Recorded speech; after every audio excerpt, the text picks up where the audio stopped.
మన కమ్యూనిటీకి చెందినటువంటి స్త్రీలు పురుషులు ఉభయ రాష్ట్రాలకు చెందినటువంటి వారు తమ తమ రంగాల్లో ప్రతిభను ప్రదర్శించి ఉన్నత స్థాయిలో ఉన్నటువంటి వారు ఉన్నత స్థానాలకు వస్తున్నటువంటి వారందరినీ సన్మానించుకునే ఉద్దేశంతో ఈరోజు మనమందరం ఇక్కడ సమావేశమయ్యాము. మరొక్కసారి అందరికీ కూడా శ్రీ ఇటికాల వీరయ్య గారు, Shalivahana trust chairman, Shalivahana matrimony website director మరియు వారి టీం తరఫు నుంచి అందరికీ శుభాభివందనలు, అలాగే స్వాగతం, సుస్వాగతం. ఈనాటి కార్యక్రమంలో మొట్టమొదటిసారిగా జ్యోతి ప్రజ్వలనం అన్నటువంటిది ఒక ఆనవాయితీగా వస్తున్నటువంటి వ్యవహారం. ఇప్పుడు ఈ జ్యోతి ప్రజ్వలనానికి రావాల్సిందిగా శ్రీ వీరయ్య గారు, trust chairman and website director గారు, మరియు ఈనాటి మన అతిథులు ప్రసాద్ గారు, సైదులు గారు, శ్రీనివాస్ గారు, ముండెల్లి శంకరయ్య గారు, మీరు కూడా రండి, పురుషోత్తం గారు,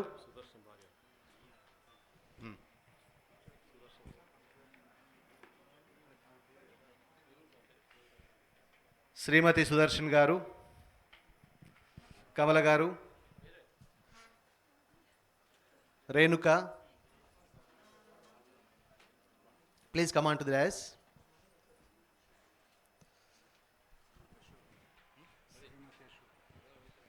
శ్రీమతి ఆరేపల్లి అశోక్ గారు,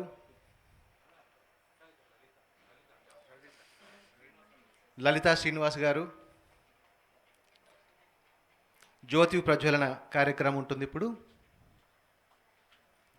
జ్యోతి ప్రజ్వలన కావించాల్సిందిగా రిక్వెస్ట్ చేస్తున్నా.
ముందుకు రండి.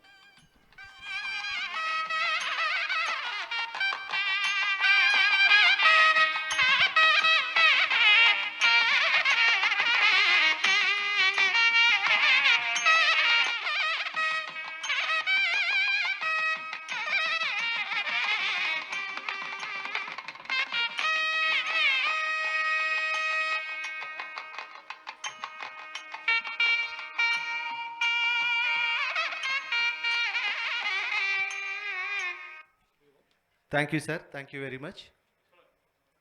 ఇప్పుడు తదుపరి కార్యక్రమం మన శాలివాహన ముద్దుబిడ్డ ప్రవళిక, నాగ ప్రవళిక చేత నృత్య ప్రదర్శన ఉంటుంది.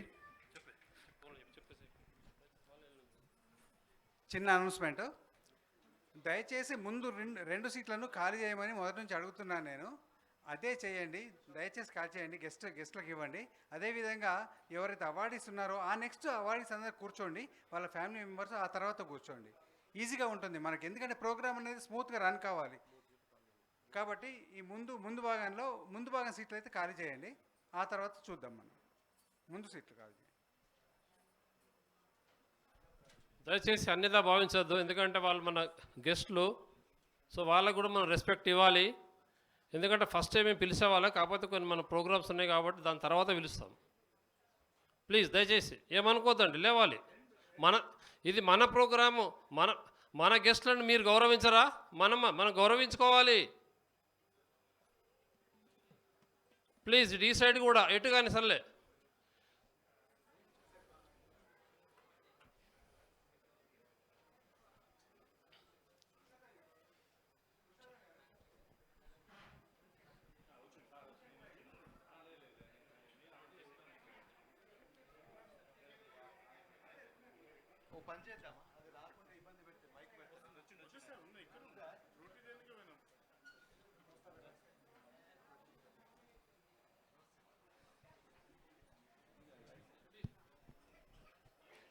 ఇప్పుడు కుమారి నాగశ్రీ వల్లిక చేత నృత్య ప్రదర్శన.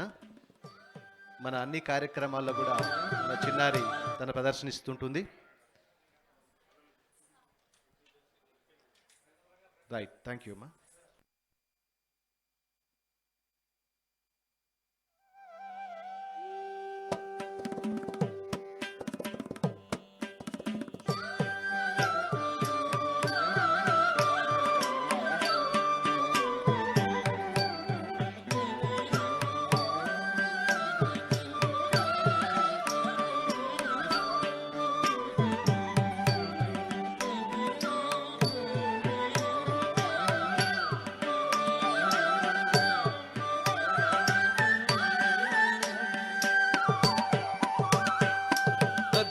తక తక జన్ను తక తక దిమి తక తక జన్ను తక తద్దిత్త తుం తత్తుం తది గణతం దిత్త తుం దత్తుం తది గణతం తతుం తత్తుం తది గణతం తది గణతం తది గణతం తది గణతం తది గణతం తది గణతం తది గణతం తది గణతం తది గణతం కిడతక దరికిడతం కిడతక దరికిడతం కిడతక దరికిడతం కరుణి రూపిణి వచనమ్మా హరి మనోహరి వచనమ్మా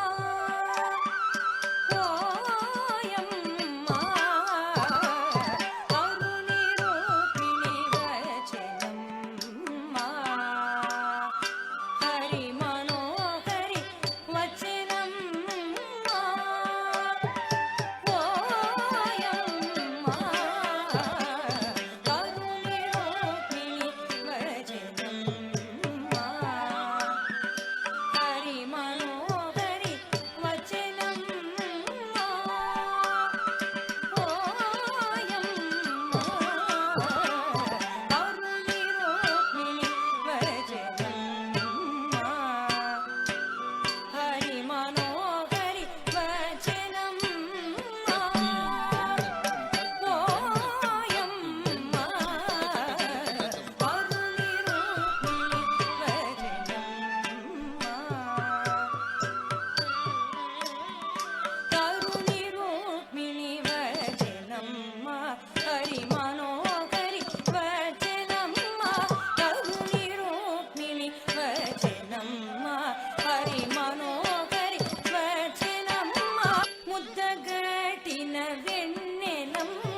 జణుత తదిగిణత తదిగిణత తదిగిణత తదిగిణత తదిగిణతం రెక్కె వీపిన మనసమ్మ ప్రీతి వయసమ్మ ప్రణయ ప్రియ తపసమ్మ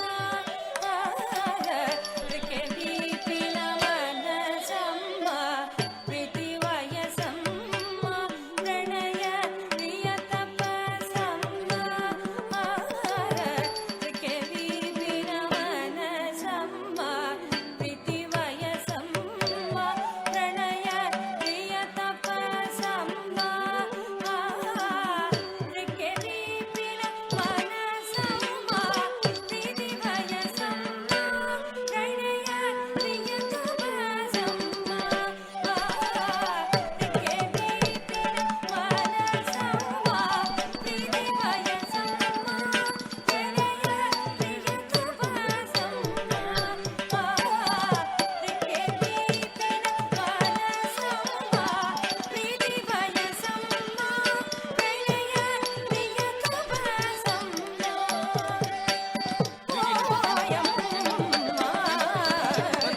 కరుణి రూపిణి వచనమ్మ హరి మనోహరి వచనమ్మ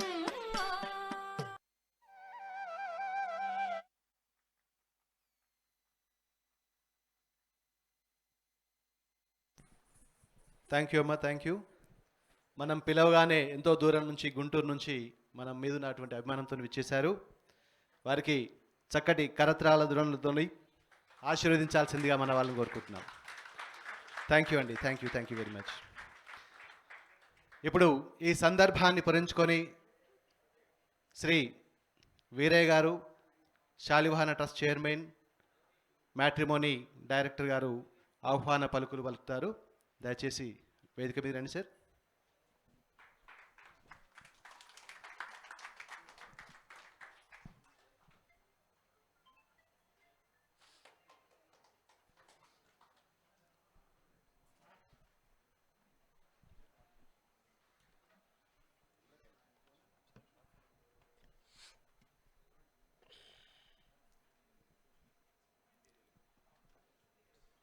సో నేనేంటంటే 2 నిమిషాలు మాట్లాడతాను, తర్వాత నెక్స్ట్ మాట్లాడతాను. ఎందుకంటే ఇప్పుడు మన ప్రోగ్రామ్ అనేది కంటిన్యూ కావాలి. ఎక్కడ అవసరం అక్కడ మాట్లాడతాను నేను. అంతేగాని నేను గంటల స్పీచ్ ఇచ్చే వ్యక్తిని కాదు. మేము చేసేది అంత ఏంటంటే మేము చేతల్లో చూపిస్తాం, అంతేగాని మాటలుగా మేము చెప్పేది. దయచేసి మీరు ఏమనుకోవద్దు నేనేం మాట్లాడతలేడని. ఎందుకంటే నేను చేసేదంతా మీరు చూస్తున్నారు 3 నెలల నుంచి. మా ఆహ్వానాన్ని మన్నించి ఉభయ రాష్ట్రాల నుండి, అన్ని జిల్లాల నుండి విచ్చేసిన మన అతిథులకు, అలాగే సన్మాన గ్రహీతలకు, అలాగే మీతో పాటు వచ్చిన మీ బంధువులకు, అలాగే 2 రాష్ట్రాల మన శాలివాహన బంధువులందరికీ కూడా పేరు పేరున నా యొక్క నమస్కారాలు.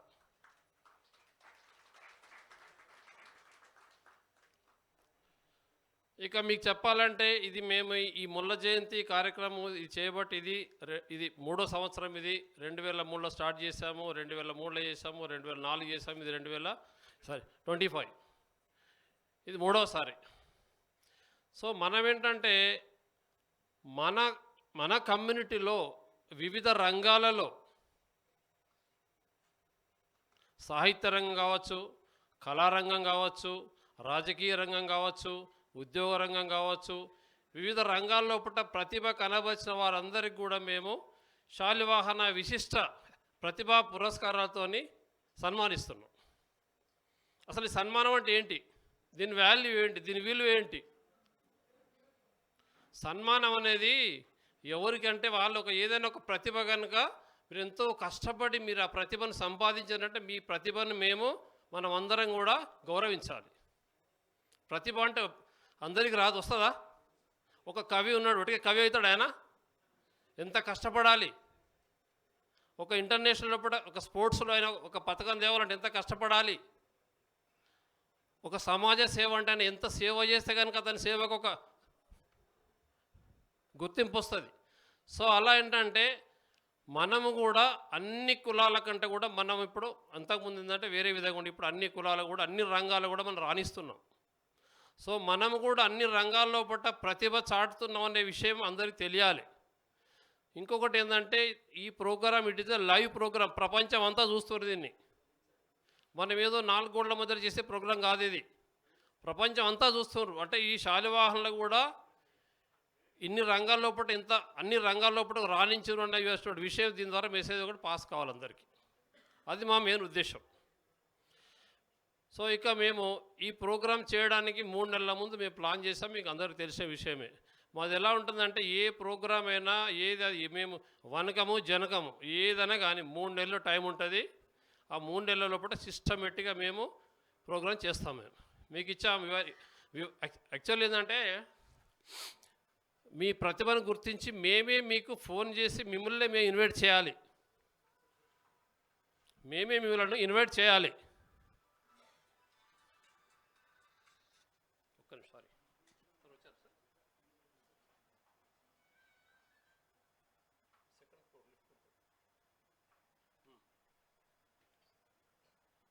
ఒక్క నిమిషం మేము వస్తున్నాం, ఉండండి. సో వాస్తవంగా ఏంటంటే మీ ప్రతిభను మేమే గుర్తించి మిమ్మల్ని మేమే సాధారణంగా మిమ్మల్ని ఆహ్వానించి మేము సన్మానం చేయాలి. సో కాబట్టి ఏంటంటే ఐఎమ్ ద సింగిల్ పర్సన్.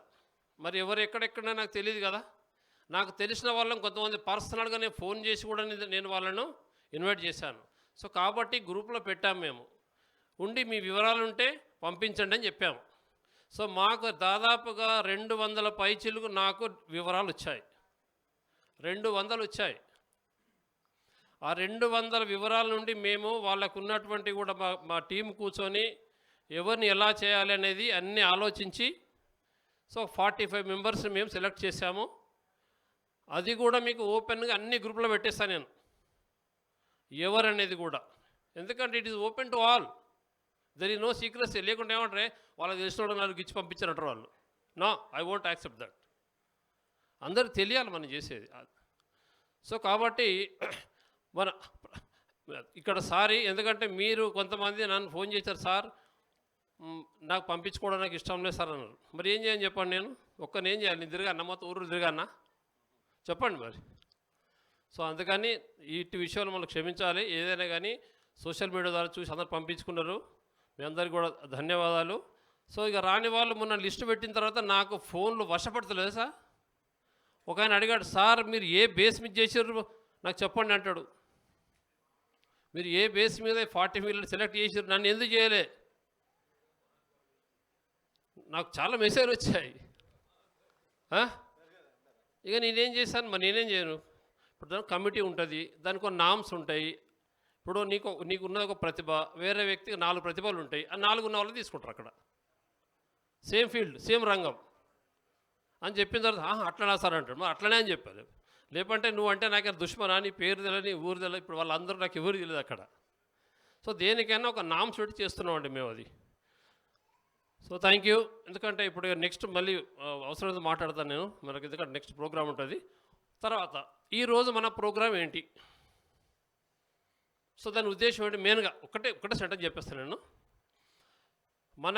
మన శాలివాహన కుల ఆడపడుచు ఆనిముత్యం ఆ కాలంలో వాల్మీకి రాసినటువంటి రామాయణాన్ని, సంస్కృతం రాసిన రామాయణాన్ని తెలుగులోకి అనువదించిన మహా గొప్ప వ్యక్తి. గట్టి క్లాప్స్ గట్టిగా.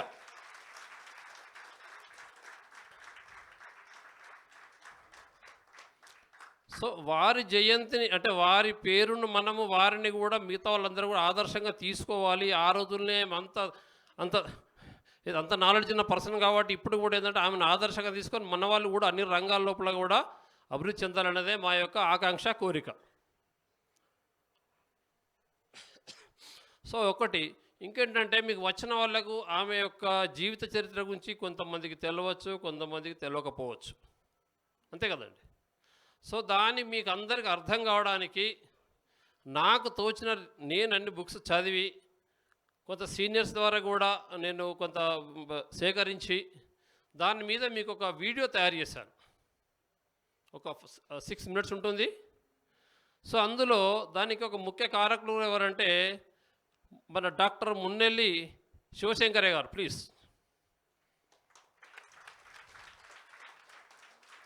వారు నెల్లూరు జిల్లా స్కూల్ అసిస్టెంట్, తెలుగు పండిట్. అదేవిధంగా ఈ మొల్ల సాహిత్య ప్రచార సమితి అధ్యక్షులు. సో వారేంటంటే వారు ఈ మన ముల్లగారు రాసినటువంటి ఆ తాళపత్ర గ్రంథాలను కూడా రీసెర్చ్ చేసి ఆ ఒరిజినల్ గ్రంథాలు తీసుకొచ్చారు. గట్టే క్లాప్స్, ఎందుకంటే ఇది అయ్యే పని కాదు అది. ఇప్పుడు మీకు చూపిస్తారు వారు. అంతేకాకుండా వారు 7 సంవత్సరాల నుంచి రీసెర్చ్ చేస్తారు. వాళ్ళ ఉద్యోగం ఎంతో ఏమైనా అంత రీసెర్చ్ చేస్తారు వాళ్ళు. ఎక్కడ ముళ్ళ గురించి ఎక్కడ ఏ సమావేశం జరిగినా వెళ్తారు, అందరికి అవేర్నెస్ ఇస్తారు. సో కాబట్టి శివశంకరయ్య గారు మా అందరి తరపున మీకు ఒకసారి మరి ఒకసారి గట్టిగా ధన్యవాదాలు. సో అదేవిధంగా నేను చేసిన వీడియోను దయచేసి మీరు వీక్షించండి. 7-8 మినిట్స్ ఉంటుంది. చూసిన తర్వాత మీరు చెప్పండి ఒపీనియన్. Thank you.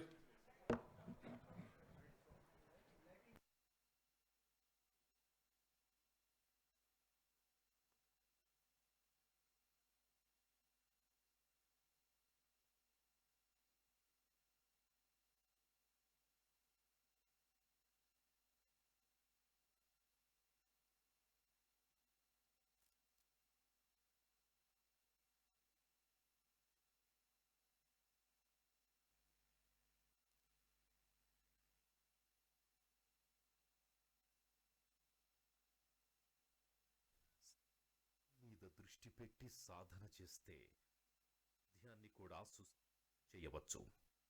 కృషి పట్టుదల సంకల్పం మీద దృష్టి పెట్టి సాధన చేస్తే అసాధ్యాన్ని కూడా సుసాధ్యం చేయవచ్చు.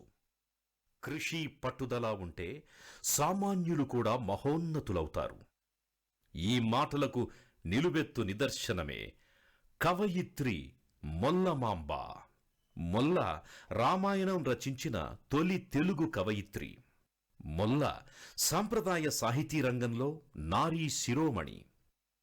మొల్ల నేటి మహిళా లోకానికి ఓ మణికిరీటం. నవ్యాక్షర సరళికి నేటి సమకాలీన కవులకి మొల్ల ఓ స్ఫూర్తి ప్రదాత.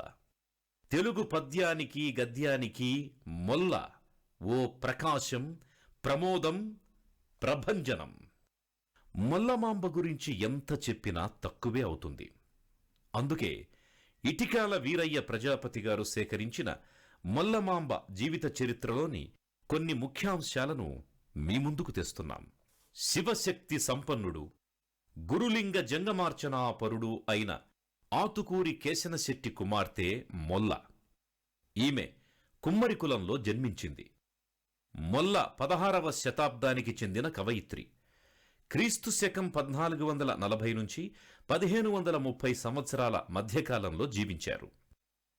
ఇది శ్రీకృష్ణదేవరాయలు పరిపాలించిన కాలం. మొల్లగారి జన్మస్థలం కడప జిల్లా బద్వేలు మండలం గోపవరం గ్రామం.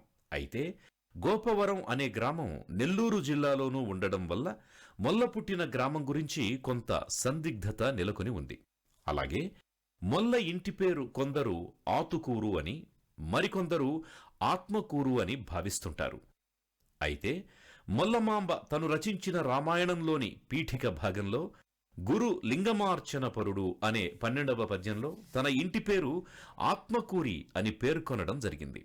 మొల్లమాంబ ఏ గురువు వద్దనూ విద్య నేర్చుకోలేదని, తనకి శాస్త్రీయమైన కవితా జ్ఞానం కాని, భాషా పాండిత్యం కాని లేవని, కేవలం తమ కులదైవమైన శ్రీకంఠ మల్లేశ్వరుని అనుగ్రహం వల్లే రామాయణాన్ని రచించానని తను స్వయంగా రాసిన ఓ పద్యంలో పేర్కొన్నారు. స్వతంత్ర భావాలు కలిగిన స్త్రీమూర్తి మొల్లమాంబ. అప్పటి పురుషాధిక్య సమాజం తనని ఎంతలా ఎగతాళి చేసినా, అవమానించినా ధైర్యంగా తిరిగి వారికి బదులు చెప్పిందే తప్ప మౌనంగా తలదించలేదు. మనుషులందరూ ఒక్కటే, అగ్రవర్ణం అట్టడుగు వర్ణం అనే ఈ తేడాలు ఎందుకొచ్చాయి అని సామాజిక న్యాయం కోసం ఆ రోజుల్లోనే పోరాటం చేసిన ప్రప్రథమ మహిళా యోధురాలు మొల్ల. శూద్ర మహిళకి చదువెందుకని అప్పటి పండితులు ఆమెను హేళన చేస్తే తనే మట్టితో పలకను తయారు చేసి తెలుగు భాష చదవడం రాయడం నేర్చుకుని శూద్రుల్లో కూడా చదువు పట్ల శ్రద్ధ కలిగి ఉంటారని, అవకాశమిస్తే అక్షర ఆకాశాన్ని అందుకొని నిరక్షరాస్యతను నిర్మూలించగలరని నిరూపించిన చదువుల తల్లి మన మొల్ల కల్పవల్లి. తక్కువ కులం వాళ్ళని చదువు, సంస్కారం, జ్ఞానం, విజ్ఞానం అందకుండా దూరం చేసిన నాటి అగ్రవర్ణ సభ్య సమాజం తలదించుకునేలా సంస్కృతంలో 24,000 శ్లోకాలతో ఉన్న శ్రీ వాల్మీకి మహర్షి రామాయణాన్ని 871 గద్య పద్యాలతో పాటు బాలకాండము, అయోధ్యాకాండము, అరణ్యకాండము, కిష్కింధకాండము, సుందరాకాండ, యుద్ధకాండము ఇలా 6 కాండాలుగా విభజించి నాటి పండిత పరిషత్తు నుంచి అక్షరజ్ఞానం లేని పామరులకు సైతం సులువుగా అర్థమయ్యేలా అచ్చమైన స్వచ్ఛమైన తెలుగు భాష సరళమైన భాషలోకి కొద్ది కాలంలోనే అనువదించి అందరి చేత అభినందనలందుకున్న కవితావని రత్నం మన మొల్లమాంబ. మొల్లమాంబ మామూలు స్త్రీ కాదు, దైవాంశ సంభూతురాలు. కాబట్టే తన మొల్లరామాయణ మహాగ్రంథాన్ని శ్రీకృష్ణదేవరాయ ఆస్థానంలో వినిపించి అష్టదిగ్గజాలను సైతం మెప్పించి, శభాష్ మొల్ల, నీ రామాయణ కావ్యం అద్భుతం, అమోఘం, భక్తిరస ప్రధానం అని అనిపించుకున్నారు. లంకలో సీతమ్మ వారిని చూచానని హనుమంతుడు శ్రీరాముడితో చెప్పిన విధానాన్ని కంటిన్ జానకి బూర్ల చంద్రవదన కళ్యాణినా లంకలో అని రాసిన పద్యం మొల్ల కవితా ప్రతిభా నైపుణ్యానికి ఓ నిదర్శనం. అందుకే మొల్ల రామాయణాన్ని ఆ రోజుల్లో వీధిబడుల్లో పాఠాలుగా చెప్పించారు శ్రీకృష్ణదేవరాయలు. ఆనాటి కవులు సాధారణంగా వారు రచించిన కావ్యాలను, గ్రంథాలను ఏదో ఒక రాజుకి అంకితం చేసి సన్మానాలు, సత్కారాలు, ధనం, బంగారం, అగ్రహారాలను బహుమతులుగా పొందేవారు.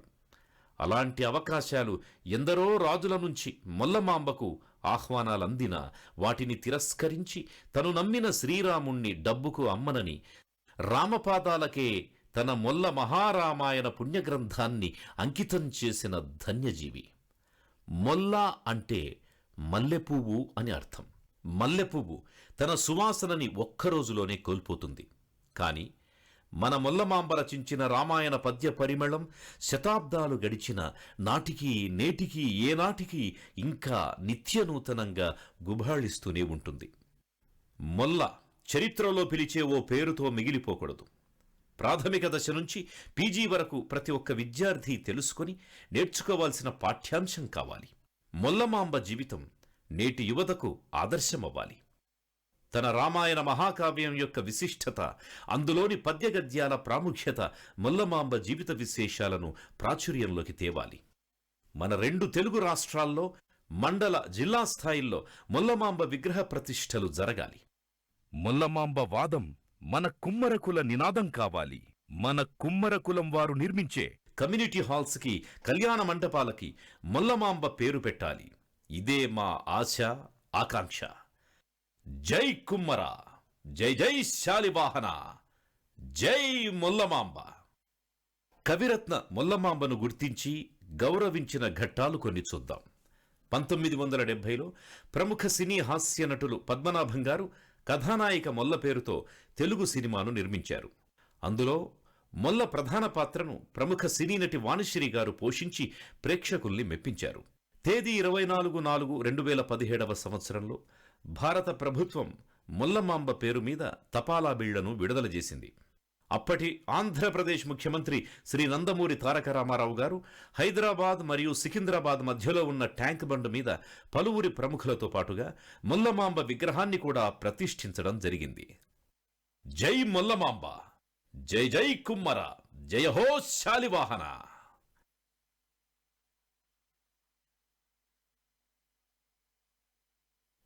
సంకల్పం మీద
దయచేసి అందరూ కూడా కొద్దిగా నిశ్శబ్దంగా ఉండాలి. ప్లీజ్ దయచేసి పైకి లైట్ తీసాను నాకు పక్క పెట్టు. దయచేసి అందరూ నిశ్శబ్దంగా ఉండాలి. ఎందుకంటే మన యొక్క కొన్ని సభా మర్యాదలని పాటించాలి మనం అందరం కూడా. ఇక్కడ వచ్చిన వాళ్ళందరూ కూడా చదువుకున్న వాళ్ళు, మేధావులు, అంత ప్రతిభావంతులు వచ్చారు ఇక్కడికి. సో కాబట్టి ఇక మేము ఏం చెప్పకూడదు. Everybody has to understand. ఎందుకంటే ఇక్కడ మేము మాట్లాడేది ప్రతి ఒక్కరు వినాలి. విన్న తర్వాత మీరు వెళ్ళిన తర్వాత మీరు కూడా 10 మందికి చెప్పాలి. మరి చెప్పాలంటే వినాలి. మీరు పక్క వాళ్ళతో ముచ్చట్టు పెడితే మీరు ఏడా వింటని చెప్పండి. మీరు వినరు, పక్క వాళ్ళు విననియరు. దయచేసి ఏమనుకోకూడదు నేను ఇలా చెప్పినందుకు.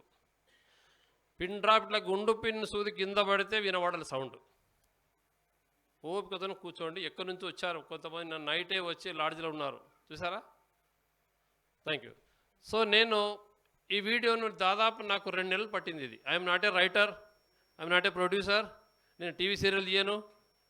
సో చాలామంది యొక్క అనుభవాలు నేర్చుకొని అక్కడ ఇక్కడ చేసి దీనికి 3 స్టెప్స్ ఉంటుంది. దీనిలో ఫస్ట్ స్క్రిప్ట్ రాసుకోవడము, దాని వాయిస్ ఓవర్ చెప్పించడము, తర్వాత స్టూడియోకి ల్యాబ్కి వెళ్ళడము, దాని ప్రకారం చేయించడం నాకు 2 నెలలు పట్టింది ఇది. సో మీరు ఎలా ఫీల్ అయ్యారు అనేది గట్టిగా మీ యొక్క చప్పటతో చెప్పండి నాకు.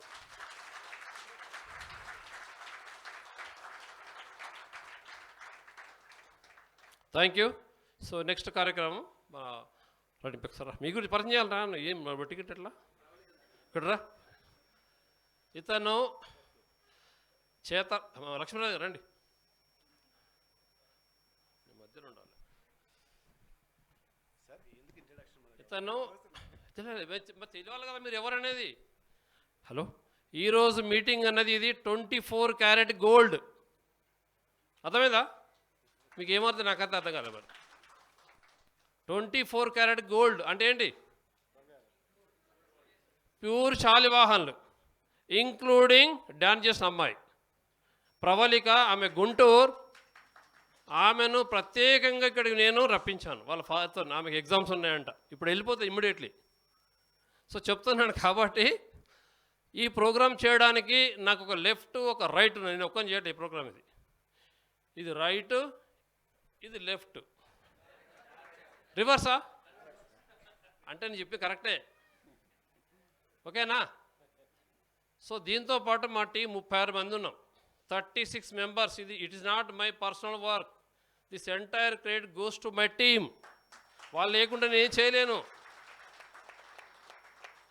ఈరోజు ప్రోగ్రామ్ చేశారంటే నేను ఎప్పుడు వచ్చాను? నేను 3 గంటలకు వచ్చాను. వాళ్ళు ఎప్పుడు వచ్చారో వాళ్ళు 12:30కి వచ్చారు. మీరు అందరూ చూశారు. నేను డైరెక్ట్ ఇక్కడికి వచ్చి స్టేజ్ దగ్గర నేను ఎవ్రీథింగ్ వాళ్ళే చూసుకుంటారు. Thank you. తర్వాత మా టీంను మీకు పరిచయం చేస్తాను. తర్వాత నెక్స్ట్ కార్యక్రమం రాజు సైకాలజిస్ట్ అండ్ లెక్చరర్ ఆల్సో. వీరు లక్ష్మీరాజన్ గారు రిటైర్డ్ ఎల్ఐసి డిఓ. సో మేము ఏంటంటే ఉంటాం మేడం. ఇప్పుడు మనకు హైరార్క్ ఉంటుంది కదా, జర స్టెప్ బై స్టెప్ అందరూ ఇట్లా వెళ్తుంటాం, ఒక్కొక్క బాధ్యత ఏం చేయాలనేది. సో మెయిన్ ఏంటంటే మేము తీసుకుంటాం వీళ్ళు. అది మీకు చెప్పడం. Right, thank you. Very thank you sir, thank you very much. ఇప్పుడు మరొక సాంస్కృతిక కార్యక్రమం, ఆ తర్వాత మన కార్యక్రమం చాలా ఊపందుకుంటుంది. ఇప్పుడు మరొకసారి కుమారి నాగశ్రీ వల్లిక నృత్య ప్రదర్శన. ఈ కార్యక్రమం అయిపోతే అమ్మాయి వెళ్ళిపోతుంది. ఇంతకుముందుగా చెప్పారు కదా ఎగ్జామ్స్ ఉన్నాయని. నాగశ్రీ ప్రవళిక గారిని వేదికపైకి సాదరంగా ఆహ్వానిస్తున్నాం. Please welcome.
ध्यायेत् पद्मासनस्थम्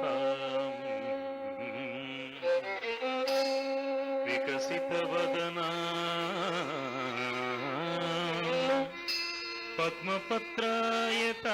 पद्मपत्रायताक्षी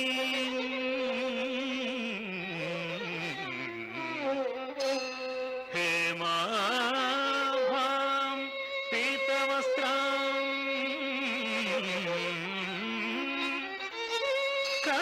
करगलितलसद्धेम पद्मां वराङ्गीम्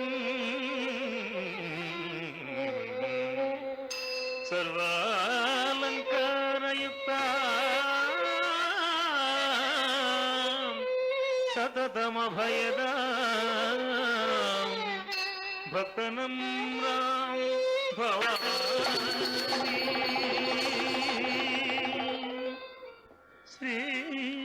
श्रीविद्यां शान्तमूर्तिम्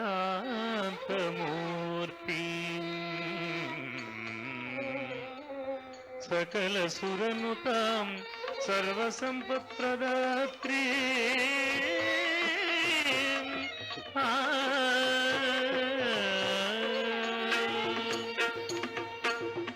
महेश्वरी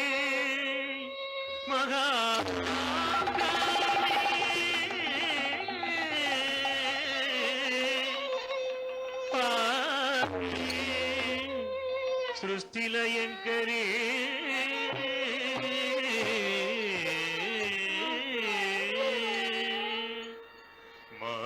महेश्वरी महाकाली आदि सृष्टिलयङ्करी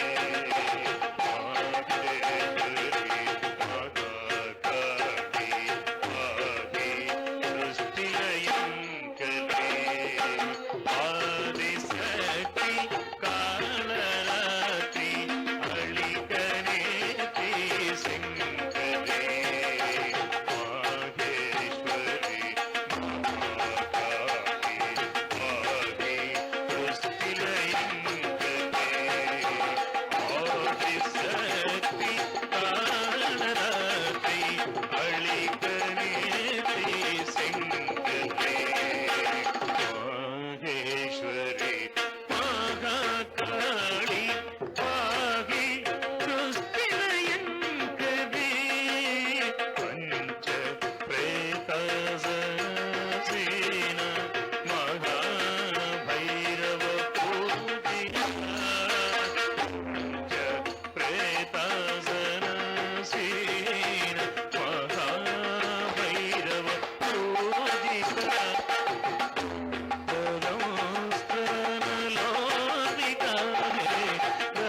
కాలగంటి పరాశక్తి కపాల మాలాన్విత క్షణ క్షణ సంకలిత పాలిత ప్రళయకారిక విశ్వాత్మిక ప్రవిధ పురుష కళా దృశ్యైకాత్మిక అద్వయానంద సచ్చిదానంద దీపిక పాహి పాహి లలితాంబిక పాహి మాం పాహి మాం పాహి మాం పాహి మాం పాహి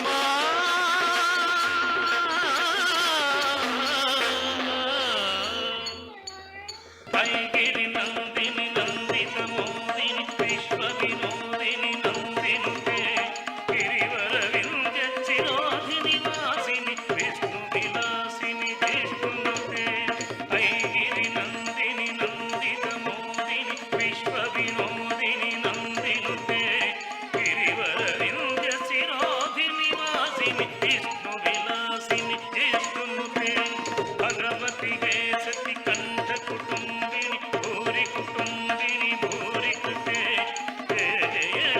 మహిషాసురమర్దిని రమ్యకపత్తిని శైలసుతే రమ్యకపత్తిని శైలసుతే రమ్యకపత్తిని శైలసుతే జన జన జన జన హింకృత నూపుర సింజిత మోహిత భూతపతే నటిత నటార్థ నటీ నటనాయక నాటిక నాటక నాట్యతే పదనత పాలిని పాల విలోచని పద్మ విలాసిని విశ్వతురే జయ జయ జయ మహిషాసురమర్దిని రమ్యకపర్దిని శైలసుతే రమ్యకపర్దిని శైలసుతే రమ్యకపర్దిని శైలసుతే సురలలనాథ తేయిత తేయిత కాల నిమిత్త జలాస్యదతే సురలలనాథ తేయిత తేయిత కాల నిమిత్త జలాస్యదతే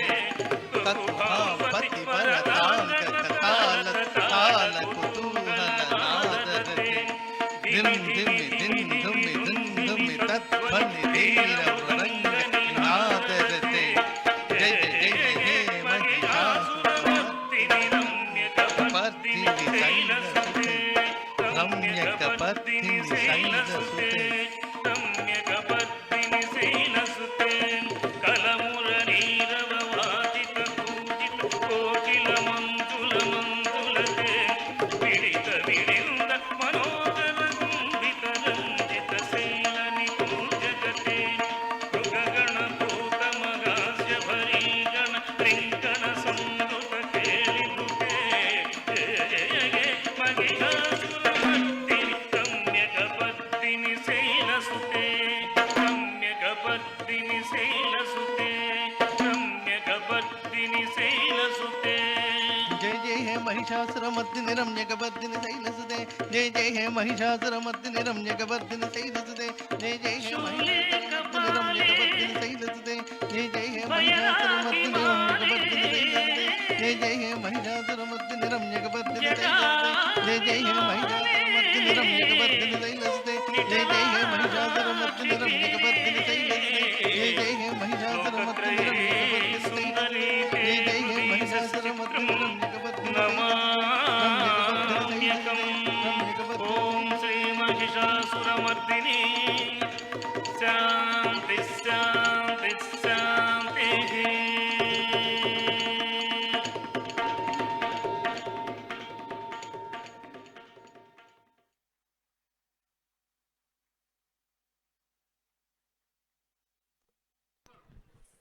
అద్భుతం, అత్యద్భుతం.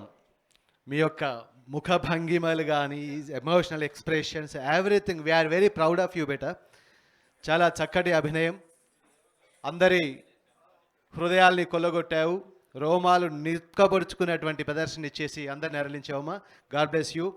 ఈనాటి ఈ వేదికపై అందరున్నటువంటి అందరి తరఫు నుంచి కూడా మీకు శుభాశిస్సులు. ఇప్పుడు కొంచెం స్టేజీ పైన చైర్స్ అయితే ఒక విషయం చెప్పాలి ఇక్కడ. శాలివాహనులము మనము పుట్టుకతోనే కళాకారులం, ఈ విషయం అందరికీ తెలుసు. మనమందరము పుట్టుకతోనే కళాకారులము. అందుకే మన కులంలో చూడండి, చిత్రకారులు, శిల్పకారులైతే అద్భుతమైనటువంటి శిల్పకారులు ఉన్నారు, మీరు చూస్తారు ఇప్పుడు. అలాగే రచయితలు, దర్శకులు, నిర్మాతలు, ఇందుగలడందు లేడన్న సందేహము వలదు అన్నట్టుగా ప్రతి రంగంలో కూడా మన వారు ఉన్నారు. ఇప్పుడు రక్షణ శాఖ లోపల, పోలీసు వ్యవస్థ లోపల అత్యున్నత స్థాయిలో ఉన్నటువంటి వ్యక్తులు ఉన్నారు, లేని డిపార్ట్మెంట్ లేదు. అలాగే చూడండి కళాకారులు, ఇంతకుముందు కూడా మన కార్యక్రమాల లోపల వేరే అమ్మాయి కూడా చాలా చక్కటి అభినయాన్ని చూపించింది. ప్రవళిక కూడా ఇప్పుడు 2-3 కార్యక్రమాలకు మనకి హాజరు కావడం జరిగింది. ఓకే, ఇప్పుడు మన కార్యక్రమం ముందుకు నడిపించుకుందాం. అతిథులను ఆహ్వానించుకోవడం, మన సన్మాన గ్రహీతలకి సన్మానాలు అందించడం అనేది ఇప్పుడు ప్రారంభించుకుంటాం. దయచేసి వేదికను మీరు ప్లీజ్ ఆ కుర్చీల నుంచి ఇక్కడికి రండి.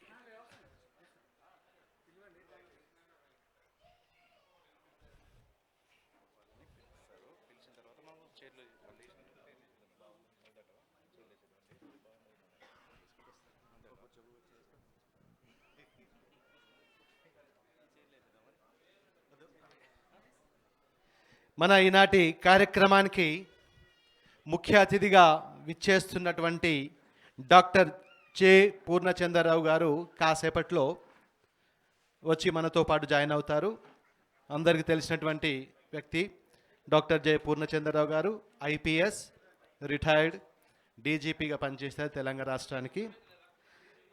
వారు త్వరలో కాసేపట్లో వచ్చి మనతో జాయిన్ అవుతారు. అలాగే ఈనాటి మన విశిష్ట అతిథి శ్రేయుతులు కందుకూరి రమేష్ గారు, డాక్టర్ కందుకూరి రమేష్ గారు. వీరి పరిచయం అక్కర్లేదు మనకి. వీరు national regional director. Ramesh garu Indira Gandhi national open university director garu. వీరు జాతీయ అవార్డు గ్రహీత. అలాగే 4 గ్రంథములు, 12 పరిశోధనా గ్రంథముల్ని ప్రచురించి ఉన్నారు. అలాగే వీరు 10 సంవత్సరాలకు పైగా ప్రిన్సిపల్గా వర్క్ చేశారు. అలాగే డిప్యూటీ డైరెక్టర్గా 11 సంవత్సరాలు సేవలు అందించారు. 2022వ సంవత్సరం నుంచి రీజనల్ డైరెక్టర్గా కొనసాగుతున్నారు ఇందిరాగాంధీ నేషనల్ ఓపెన్ యూనివర్సిటీకి. అలాగే పలు టీవీ ఛానల్స్లో అనేక కార్యక్రమాల్లో పాల్గొని ఎన్నో విలువైన అంశాలపైన ఎంతో సమాచారాన్ని అందించడం జరిగింది. వీరు ఇంకా కూడా చాలా కార్యక్రమాల్లో చురుగ్గా పాల్గొంటారు. ముఖ్యంగా మన శాలివాహనులు అంటే అత్యంత అభిమానం మన సార్కి. ఏ కార్యక్రమైనా జస్ట్ ఇలా పిలవగానే అలా వాలిపోతారు. అది వారి యొక్క గొప్పతనం, సహృదయత. శ్రీ రమేష్ గారిని సహృదయంగా వేదిక మీదకి ఆహ్వానించాల్సిందిగా ట్రస్ట్ చైర్మన్ శ్రీ వీరయ్య గారు మరియు లక్ష్మీరాజం గారిని, ఆరేపల్లి అశోక్ గారిని విజ్ఞప్తి చేస్తున్నాం. Please welcome sir.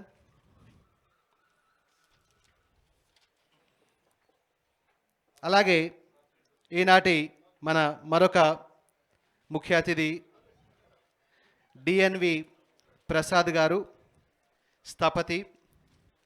వీరు సమతామూర్తి రామానుజాచార్యుల యొక్క విగ్రహాన్ని, అలాగే స్వర్ణగిరి దేవాలయం, యాదగిరిగుట్ట దగ్గర ఉన్నటువంటి స్వర్ణగిరి దేవాలయ రూపశిల్పి, అలాగే స్థాపస్య కళారత్న, స్థాపస్య కళాసామ్రాట్ అవార్డు గ్రహీత. ఇట్లాంటి గొప్ప గొప్ప కళాకారులు మన కమ్యూనిటీ నందు ఉండడం అనేది మనకెంతో గర్వకారణం. Please welcome sir. ఇప్పుడు మన మరొక ముఖ్య అతిథి డాక్టర్ కొన్నిపాటి శ్రీనాథ్ గారు, ఎంటెక్ ఎల్ఎల్ఎం పిహెచ్డి గారు. వీరు చైర్మన్ మరియు MD managing director Konnapati groups. Construction డిపార్ట్మెంట్లో రంగం లోపల చాలా చురుగ్గా దూసుకుపోతున్నారు. సౌహృదయులు, స్నేహశీలి, మన కులం అంటే ఎంతో అభిమానం. ప్రతి కార్యక్రమంలో పాల్గొని మమ్మల్ని ఉత్తేజపరుస్తుంటారు. Thank you sir. Welcome sir. Next మన విశిష్ట అతిథి శ్రీయుతులు సెగ్గెం సైదులు గారు. స్నేహశీలి, చాలా గొప్పవారు. ఈ మధ్యలే రిటైర్డ్ అయిపోయినటువంటి డిఎస్పిగా రిటైర్ అయ్యారు. యాదాద్రి భువనగిరి జిల్లా ఎక్సైజ్ డిపార్ట్మెంట్ డిఎస్పిగా రిటైర్ అయ్యారు. Thank you sir. Thank you very much.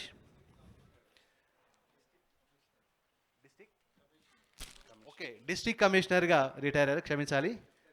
Okay sir, thank you very much. Please welcome sir. Next young and dynamic DSP garu, vigilance and enforcement department, శ్రీయుతులు శ్రీనివాస్ గారిని వేదికపైకి సవినయంగా ఆహ్వానిస్తున్నాం. వీరు యువతకి ఎంత గొప్ప ఇన్స్పిరేషన్ అంటే వారి లోపల నరాలు తెగిపోయేంత ఉత్సాహం, ఉత్కంఠత వచ్చేటట్టుగా ఎంకరేజ్ చేస్తుంటారు. సార్, ఇప్పుడు మీతో చాలా అవసరాలు ఉన్నాయి ఇక్కడ. ఇప్పుడు చూస్తారు ఈ యువ పోలీస్ ఆఫీసర్లని. నెక్స్ట్ శ్రీయుతులు సముద్రాల రమేష్ గారు, డిప్యూటీ ఇంజనీర్ గారు, తెలంగాణ గవర్నమెంట్ ఎలక్ట్రిసిటీ డిపార్ట్మెంట్లో డిప్యూటీ ఇంజనీర్గా వర్క్ చేస్తున్నారు. Please welcome sir.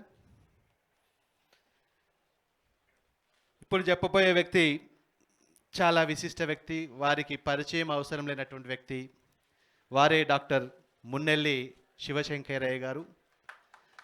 ఉపాధ్యాయ వృత్తిలో ఉంటూనే మన ఆడపడుచు మొల్లమాంబ గారి జీవితం పైన, వారి గ్రంథాలపైన, రచనలపైన ఎంతో శ్రమ కోర్చి తాళపత్ర గ్రంథాలని సేకరించి వాటికి సరైనటువంటి ప్రచారాన్ని కలిగిస్తూ మొల్ల సాహిత్య ప్రసార సంస్థను ప్రారంభించి ఎంతో ప్రచారాన్ని కలిగిస్తున్నారు. థ్యాంక్ యూ సార్, పిలవగానే వచ్చారు. Thank you very much.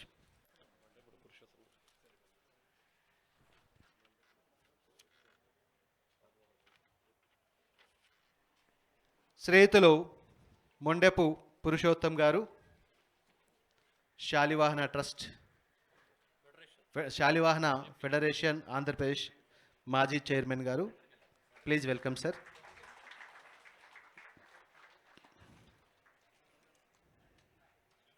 Next doctor Kishore garu, Pusukuri Kishore గారు.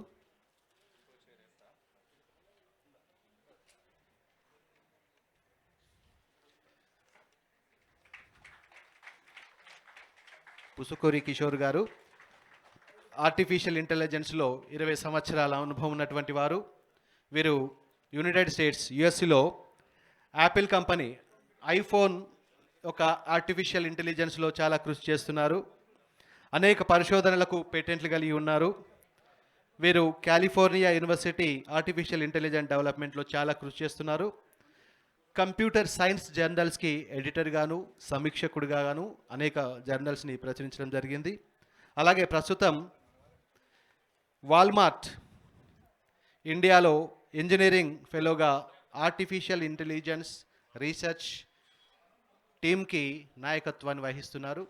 ఇలాంటి టెక్నికల్గా ఇంత అప్గ్రేడెడ్ ఉన్నటువంటి ఒక వ్యక్తి మన కమ్యూనిటీకి చెందినవాడు కావడం అనేది మనందరికీ గర్వకారణం. మరియు మన యువత అందరికి కూడా ఎంతో స్ఫూర్తిదాయకం. Thank you sir. వేదికను అలంకరించినటువంటి పెద్దలందరికీ కూడా పేరు పేరున ధన్యవాదాలు. అయితే ఈ కార్యక్రమంలో మొట్టమొదటిసారిగా ఇంతసేపు మనకు 2 సార్లు మనందరినీ అలరించినటువంటి చిన్నారికి ఒక సన్మానాన్ని, చిరు సన్మానాన్ని చేసుకోవాలని కోరుకుంటున్నాము. ఈనాటి మన నృత్య కళాకారుడికి సన్మానాన్ని అందించాల్సిందిగా ఆ చేయి తీసుకురండి ఒక్క క్షణం నాన్న.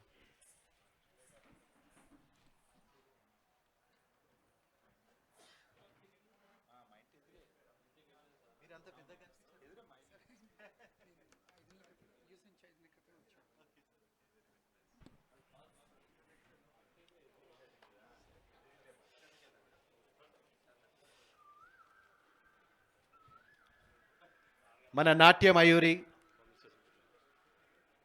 మన కమ్యూనిటీ ముద్దుబిడ్డ నాగశ్రీ ప్రవళికని సాదరంగా వేదికపైకి ఆహ్వానిస్తున్నాము. వీరికి సన్మానించాల్సిందిగా శ్రీమతి అంజలి గారిని, శ్రీమతి అంజలి గారు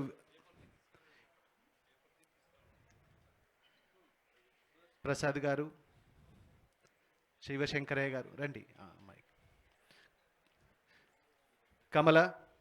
Kamala garu, Renuka, Chatarasi Renuka, come on to dais please.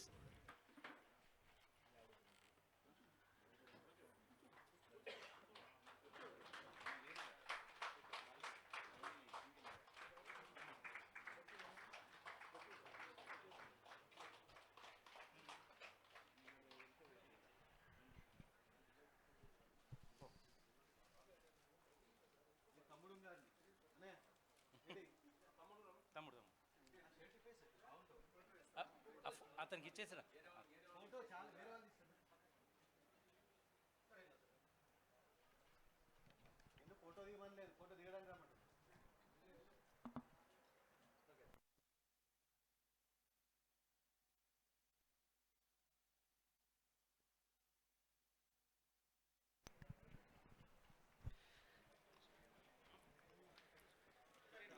ఎన్నో కార్యక్రమాల్లో పాల్గొని ఎంతో చక్కటి భవిష్యత్తును పొందాలని, మన కమ్యూనిటీకి గొప్ప పేరు తీసుకురావాలని మనస్ఫూర్తిగా ఈ వేదికపై నుంచి నాగశ్రీ ప్రవళికని ఆశీర్వదిస్తున్నారు మన పెద్దలందరూ.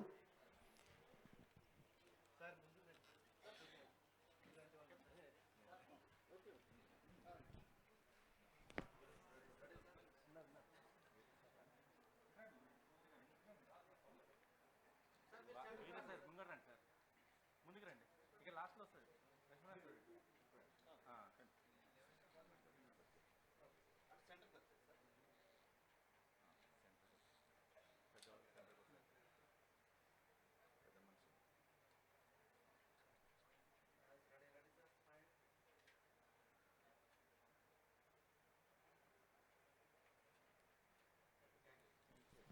థ్యాంక్ యూ అమ్మా, thank you very much, thank you sir.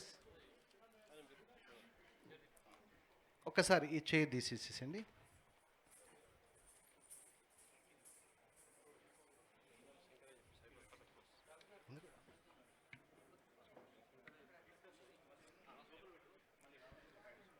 ఒక అనౌన్స్మెంట్ అండి. ఈ సందర్భంగా మన కళాకారిణి అమ్మ నాగశ్రీ ప్రవళికని ప్రోత్సహిస్తూ మన డిఎస్పి సార్ శ్రీనివాస్ గారు 5,116 రూపాయలని ప్రోత్సాహకంగా ప్రకటించడం జరిగింది. ఓకేనా? Okay, I will see sir.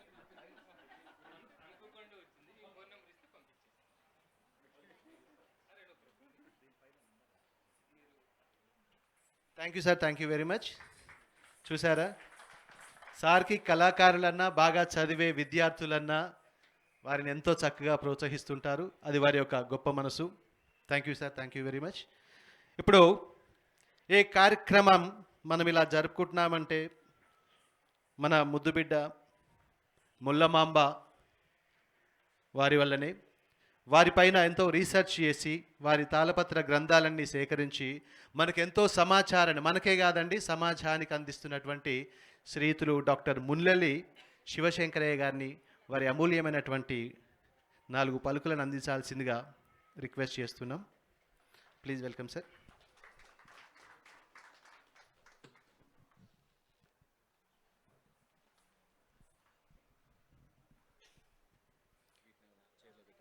అక్కడ చైర్లో సైడ్లో పెడితే ఈ తాళపత్రాలు తెలుస్తాయి. కవయిత్రి మొళ్ళమాంబ జయంతికి వచ్చేటువంటి కులబాంధవులు, పెద్దలు, వివిధ రంగాలలో మంచి సేవలు అందించేటువంటి గొప్పవాళ్ళందరికీ కూడాను నమస్కారం. తీసుకుని రావచ్చా?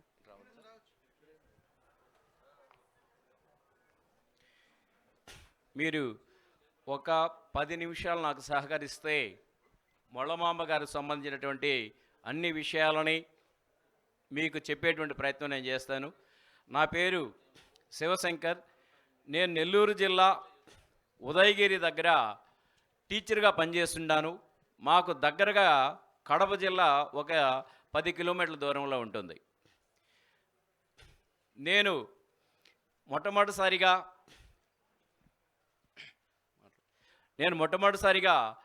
మాకు దగ్గరగా ఉండేటువంటి బద్వేల్లో వీరారెడ్డి అనేటువంటి అనిమల్ హస్బెండరీ మినిస్టర్ ఉన్నారు.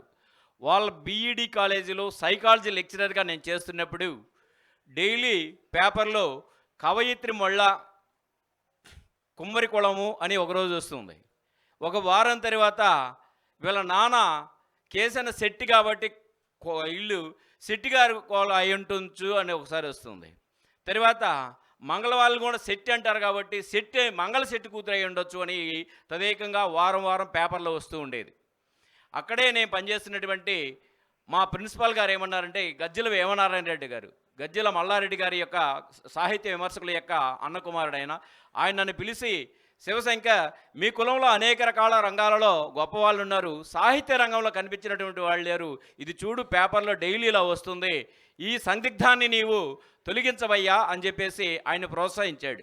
ఏం చేయాలి సార్ అంటే, కవయిత్రి మొళ్ళ ఏ కులము ప్లస్ ఆమె ఇంటి పేరు ఏంటి, ఆమె యొక్క జన్మస్థానం ఏమిటి, ఆమె రాసిన తాళపత్రాలు ఉన్నాయా లేవనేది నువ్వు బయటకు తీసుకురా. నీ కులం ఉన్నంత వరకు నీ పేరు ఉంటుంది, అందువలన నువ్వు సేవ చేయి, దీనికోసం నువ్వు చదివిన దానికి విజ్ఞానవంతుడిగా ఉన్నదానికి సార్థకత వస్తుందని చెప్పేసి ఆయన ప్రోత్సహించాడు. అప్పట్లోనే బద్వేల్ దగ్గర ఉండేటువంటి గోపవరం మొళ్ళగారిదని ఒక బ్రాహ్మణగా ఉన్నటువంటి టీచర్ ఏం చేశారంటే ఆల్రెడీ ప్రచారంలోకి వచ్చేసింది. బద్వేల్ దగ్గర, కడప జిల్లా బద్వేల్ దగ్గర ఉండే గోపవరం కవయిత్రి మొళ్ళగారి జన్మస్థానం అనేది వచ్చేసింది. ఎందుకంటే ఆ మొళ్ళగారు రాసినటువంటి రామాయణంలో విశ్వవిఖ్యాత గోపవరపు శ్రీకంఠ మల్లేశ్వరుని వరము చేత నేను కవిత్వం రాచితిని అని చెప్పేస్తుంది. అందువలన బద్వేల్ దగ్గర ఉన్న గోపవరానికి అని ఒక ఆయన సాహిత్య పీఠం అని చెప్పేసి పెట్టుకొని ఇక కంటిన్యూగా ఒక్కొక్కరి కాడ దండటం ప్రారంభించాడు. అయితే ఇప్పుడు బద్వేల్లో నేను ఫ్యామిలీ ఉంటున్నాను. నేనున్న నా ఇంటికి 5 కిలోమీటర్ల దూరం ఉంది. ఆ ఊరు మా నాన్న అవ్వగారు ఊరు. అయితే మా నాన్న తరపున అయి ఉండాలి కాదు. మరి విశేషం ఏంటయా మళ్ళీ చూస్తే, ఈ తాళపత్రాల కోసం అనేక పరిశోధనలు నిర్వహించాను. దాదాపుగా 7 సంవత్సరాల కాలం నిర్విరామంగా నా ఉద్యోగం చేస్తూ నేను పరిశోధన చేయటం వలన ఈ తాళపత్రాన్ని మీ దగ్గరకు తీసుకొచ్చాను.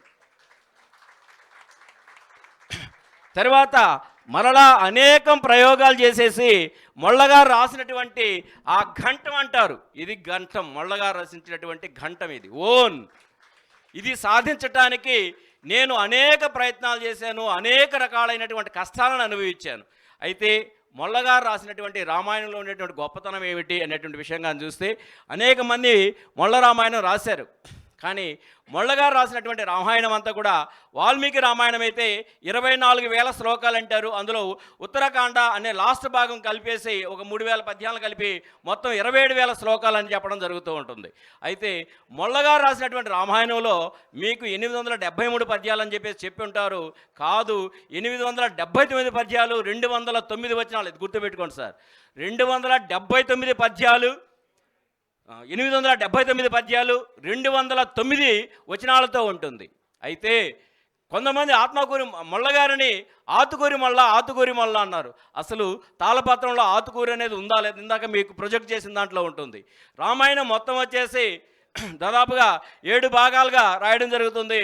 రామాయణంలో శ్రీరాముడి జన్మ విధానం గురించి తెలిపినటువంటి దాన్ని బాలకాండని, వాళ్ళ నాన్న రాజ్యపాలన చేసినటువంటి దాన్ని అయోధ్యకాండని, తర్వాత తండ్రి యొక్క ఆనందం తీసుకుని అరణ్యానికి వెళ్ళిన దాన్ని అరణ్యకాండని, అరణ్యకాండంలో తర్వాత ఈమె అపహరించుకోబోయిన తర్వాత ఉండేటువంటి దాన్ని అపహరించుకోబోయిన తర్వాత ఎదురులాడుతూ కిష్కింద నగరానికి వెళ్తాడు, అది కిష్కిందకాండని. తర్వాత శ్రీరాముడు ఆంజనేయుని యొక్క స్నేహం వాలి సుగ్రీవుల మధ్యలో ఉండేటువంటి వాళ్ళ యొక్క మంత్రిగా ఉన్నటువంటి ఈయన యొక్క ఆంజనేయుని యొక్క స్నేహంతో కలిగినటువంటి దాన్ని సుందరాకాండ అని, తర్వాత లంకలోకి వెళ్ళిన తర్వాత ఈ సైన్యము, తర్వాత రావణాసుర సైన్యం యుద్ధం చేసిన దాన్ని యుద్ధకాండ 1 అని, డైరెక్ట్గా రెండవది ఈ లాస్ట్లో ఈ శ్రీరాముడు డైరెక్ట్ రావణుడు యుద్ధం చేసిందని యుద్ధకాండ 2 అని చెప్పేసి, లాస్ట్లో ఫైనల్ జరిగినటువంటి దాని యుద్ధకాండ 3 అని చెప్పేసి 3 బాగా అలా రామాయణం రాసుకొచ్చింది. అందులో మొత్తం కూడా 879 పద్యాలు 209 వచనాలతోటి రాయడం జరిగింది. అయితే ప్రతి కాండం చివరి భాగంలో మీరు ఆ ప్రొజెక్టులో చూసుంటారు, అక్కడ రాసినటువంటి దాంట్లో కేశమశెట్టి తనయ మొల్ల అని రాసి ఉంటుంది. ఆత్మాకూరి కేశమశెట్టి తనయ మొల్ల ఉంటుంది. ప్రతి 8 కాండాల చివరి భాగంలో ఆత్మాకూరి కేశమశెట్టి తనయ మొల్ల ఉంటుంది. ఆత్మాకూరి అనేది వాళ్ళ ఇంటి పేరు. ప్రతి చోట కూడా రాసి ఉంటుంది. మీకు కావాల్సి ఉంటే ప్రొజెక్టులు చేస్తున్నాను, ఇక్కడ కూడా మేము రాసినట్టు దాంట్లో. తర్వాత ఎవరైనా సరే మొల్ల గురించి రకరకాల వాద్యాలు చేస్తున్నాడు. ఇలా కాదు, మొల్లగారి గురించి ఎవరు ఏం చెప్పినా కానీ ఆ ఉండేటువంటి తాళపత్రాలని డైరెక్ట్గా ప్రింట్ చేసేసి నేను పుస్తకం రాయటం జరిగింది. అర్థం చేసుకున్న తర్వాత నీవు ఒక రకంగా చెప్తావు, వాళ్ళు ఒక రకంగా చెప్తారు, కానీ మొల్లగారి హ్యాండ్ రైటింగ్ స్ట్రైట్గా రావాలి నాకు అని చెప్పేసి తాళపత్ర సహితంగా చేశాను. తర్వాత ఇది విడుదలైపోయిన తర్వాత, పుస్తకం విడుదలైన తర్వాత ఇక్కడనే మన టెలికాం అడ్వైజర్గా ఉన్నటువంటి త్రిపురనేని హనుమాన్ చౌదరి హైదరాబాద్కి నన్ను పిలవనంపాడు. మొల్లగారి పైన పరిశోధన చేస్తున్నామంటే కదా, అందరూ కూడా కడప జిల్లా గోపవరం అంటున్నారు. ప్రతి ఒక్కరు పండితులు అందరూ కూడా నువ్వు చూడబోతే అంతోడుగా ఉన్నట్టుండవు, నీ పరిశోధన చూపించాయా అని చెప్పాడు. ఇక్కడికి దాదాపుగా ఉదయం నుంచి సాయంకాలం దాకా ఇంటర్వ్యూ చేశాడు. చేసిన తర్వాత నేను మొత్తం ఆధారాలతో, ఇప్పుడు కూడా మీరు కావాల్సి ఉంటే మీ యొక్క గూగుల్లో కానీ కొడితే John Alexander choreo Boswell, JL Boswell అని కొట్టేసి, జేఎల్ బాస్వెల్ నెల్లూరు జిల్లా గజెట్ అని కొడితే 699 పేజీలో కవయిత్రి మొల్ల బిలాంగస్ టు కుమ్మరి, షీ బిలాంగస్ టు నెల్లూరు జిల్లా పడుగుపోవడం అని రాసి ఉంటుంది, చూడవచ్చు. ఇవన్నీ కూడా ఆధారాలు చేయడానికి నాకు నా శక్తికి నేను చేసేటువంటి చిన్న టీచర్ ఉద్యోగానికి ఉదయం పోయి సాయంకాలం వచ్చి, సాయంకాలం నుంచి మళ్ళీ యాత్రగాని చేసినట్లయితే 4.5 సంవత్సరం చేశారు. అందరూ కూడా నా ఉద్యోగం చేసి 4 రాళ్ళు వెనకాల వేసుకుంటారు, ఉద్యోగం చేసి నేను 4 రాళ్ళు కిడ్నీలు వేసుకున్నా. తిరిగి లాస్ట్లో ఆపరేషన్కి దాదాపు 5 లక్షలు ఖర్చు అయిపోయింది, కేవలం కులంలో అనే మాటను తీసుకురావడానికి. హనుమాన్ చౌదరి చెప్పిన తర్వాత కవయిత్రి మొల్లగారి పోస్టల్ స్టాంప్ 2017 ఏప్రిల్ 17వ తేదీన గుంటూరు జిల్లా బృందావన్ గార్డెన్లో మొల్లగారి యొక్క పోస్టల్ స్టాంపు విడుదల చేశారు. విడుదల చేసిన తర్వాత అక్కడ ఆతుకూరి మొల్ల అని అన్నారు. నేను సార్ ఇది ఆతుకూరు కథగా, తాళపత్రాలను పరిశోధించండి, ఒకరు అనే మాటలు కాదు, నేను సత్యాన్ని శోధించాలి, చూడండి ఆత్మకూరు ఏంటంటే ఆల్రెడీ ప్రింట్ అయిపోయింది శివశంకర్ అని అన్నాడు. మీటింగ్ అంతా అయిపోయిన తర్వాత లాస్ట్లో వచ్చేసి మీటింగ్ బాగా జరిగింది కదా, మొల్లగారి గురించి సంతృప్తి అయినా శివశంకర్ అన్నారు. అంటే నేనేమన్నానంటే లేదు సార్ అన్నాను. ఎందుకంటే అదే సమయంలో తరిగొండ వెంగమాంబ వెంకటేశ్వర స్వామిని స్థుతిస్తూ తిరుమల ఉండేటువంటి తరిగొండ వెంగమ్మ గారి పేరు మీద వెంగమాంబ పోస్టల్ స్టాంప్ అన్నారు. తర్వాత కవి సత్యనారాయణ కవి సామ్రాట్ విశ్వనాథ సత్యనారాయణ పేరు మీద విశ్వనాథ గారు అన్నారు. మొల్ల పేరు మాత్రం కుమ్మరి మొల్ల అని విడుదల అన్నారు. నేను పలకలేదు, సంతృప్త శివశంకర్ అంటే పలకలేదు. ఏమయ్యా పలకట్లేదు, బాగా నిర్వహించాం కదా, అందరి పేరు చేసావు, వెంగమ్మ పేరు వెంగమాంబ అన్నావు, మొల్ల ఏంటి ఏకవచనంగా? మా కులంలో ఆ కాలంలో విజ్ఞానవంతులుగా ప్రస్ఫుటంగా లోకానికి తెలియజేసి ఆ కాలంలో ఉండేటువంటి బ్రాహ్మణులకి సమానమైనటువంటి హోదా ఇచ్చినటువంటి ఆమె మేము తల్లిగా భావిస్తాము.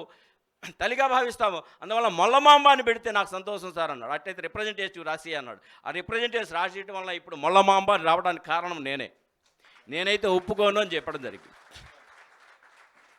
ఈ విధంగా అనేక రకాలైనటువంటి పరిశోధన నిర్వహించి ఆమె జన్మస్థానం గురించి ఒక పుస్తకాన్ని విడుదల చేశాను. మొత్తం ఎవిడెన్స్ తోటి ఇలా చేశాను. అందువలన ఆ కాలంలోనే ఆమెను ఇంట్లోకి రానివ్వాల, ఆ దేవాలయంలోకి రానివ్వాల. ఇలా కుమ్మరోళ్ళందరూ కూడా వసూలు చేసుకొని నెల్లూరులో మూలాపేటలో ఒక శ్రీకంఠ మల్లేశ్వరం అనేటువంటి దేవాలయాన్ని మళ్ళీ ఏర్పాటు చేశారు. అందరూ చందాలు వేసుకొని అందరూ కుండలు అమ్ముకుంటూ వచ్చినటువంటి ఆదాయంతో అలా చేశారు. ఈ విధంగా ఆ కాలంలోని మొల్లగారి యొక్క కవిత్వ విధానాల్ని బయటకు తీసుకురావడం జరిగింది. దీనికోసం నేను అనేక రకాలుగా కష్టపడ్డాను. ఇప్పటికి కూడా మన దగ్గర చూస్తే కడప జిల్లా గోపురం అంటారు. ఏం గోపురం సార్? కరెక్ట్, నెల్లూరు మొత్తం 29 ఎవిడెన్స్ పెట్టాను. అందువలన ఇంకా కూడా తెలుసుకొని మన కులంలో ఉన్నటువంటి వాళ్ళు స్త్రీలు అనేక రకాల శక్తియుక్తులైనటువంటి వాళ్ళు గొప్పవాళ్ళు కావాలని, తర్వాత ఇంకా కూడా దీనిపైన పరిశోధన చేస్తానని మీకు సెలవు తీసుకున్నాను. Thank you sir.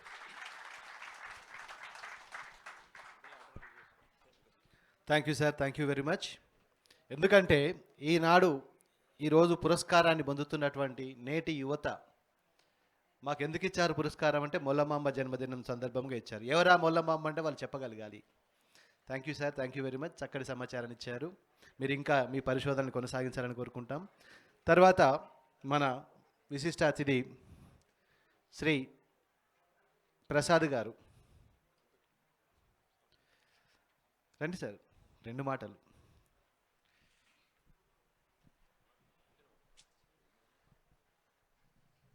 సమావేశానికి విచ్చేసిన పెద్దలందరికీ నా నమస్కారాలు.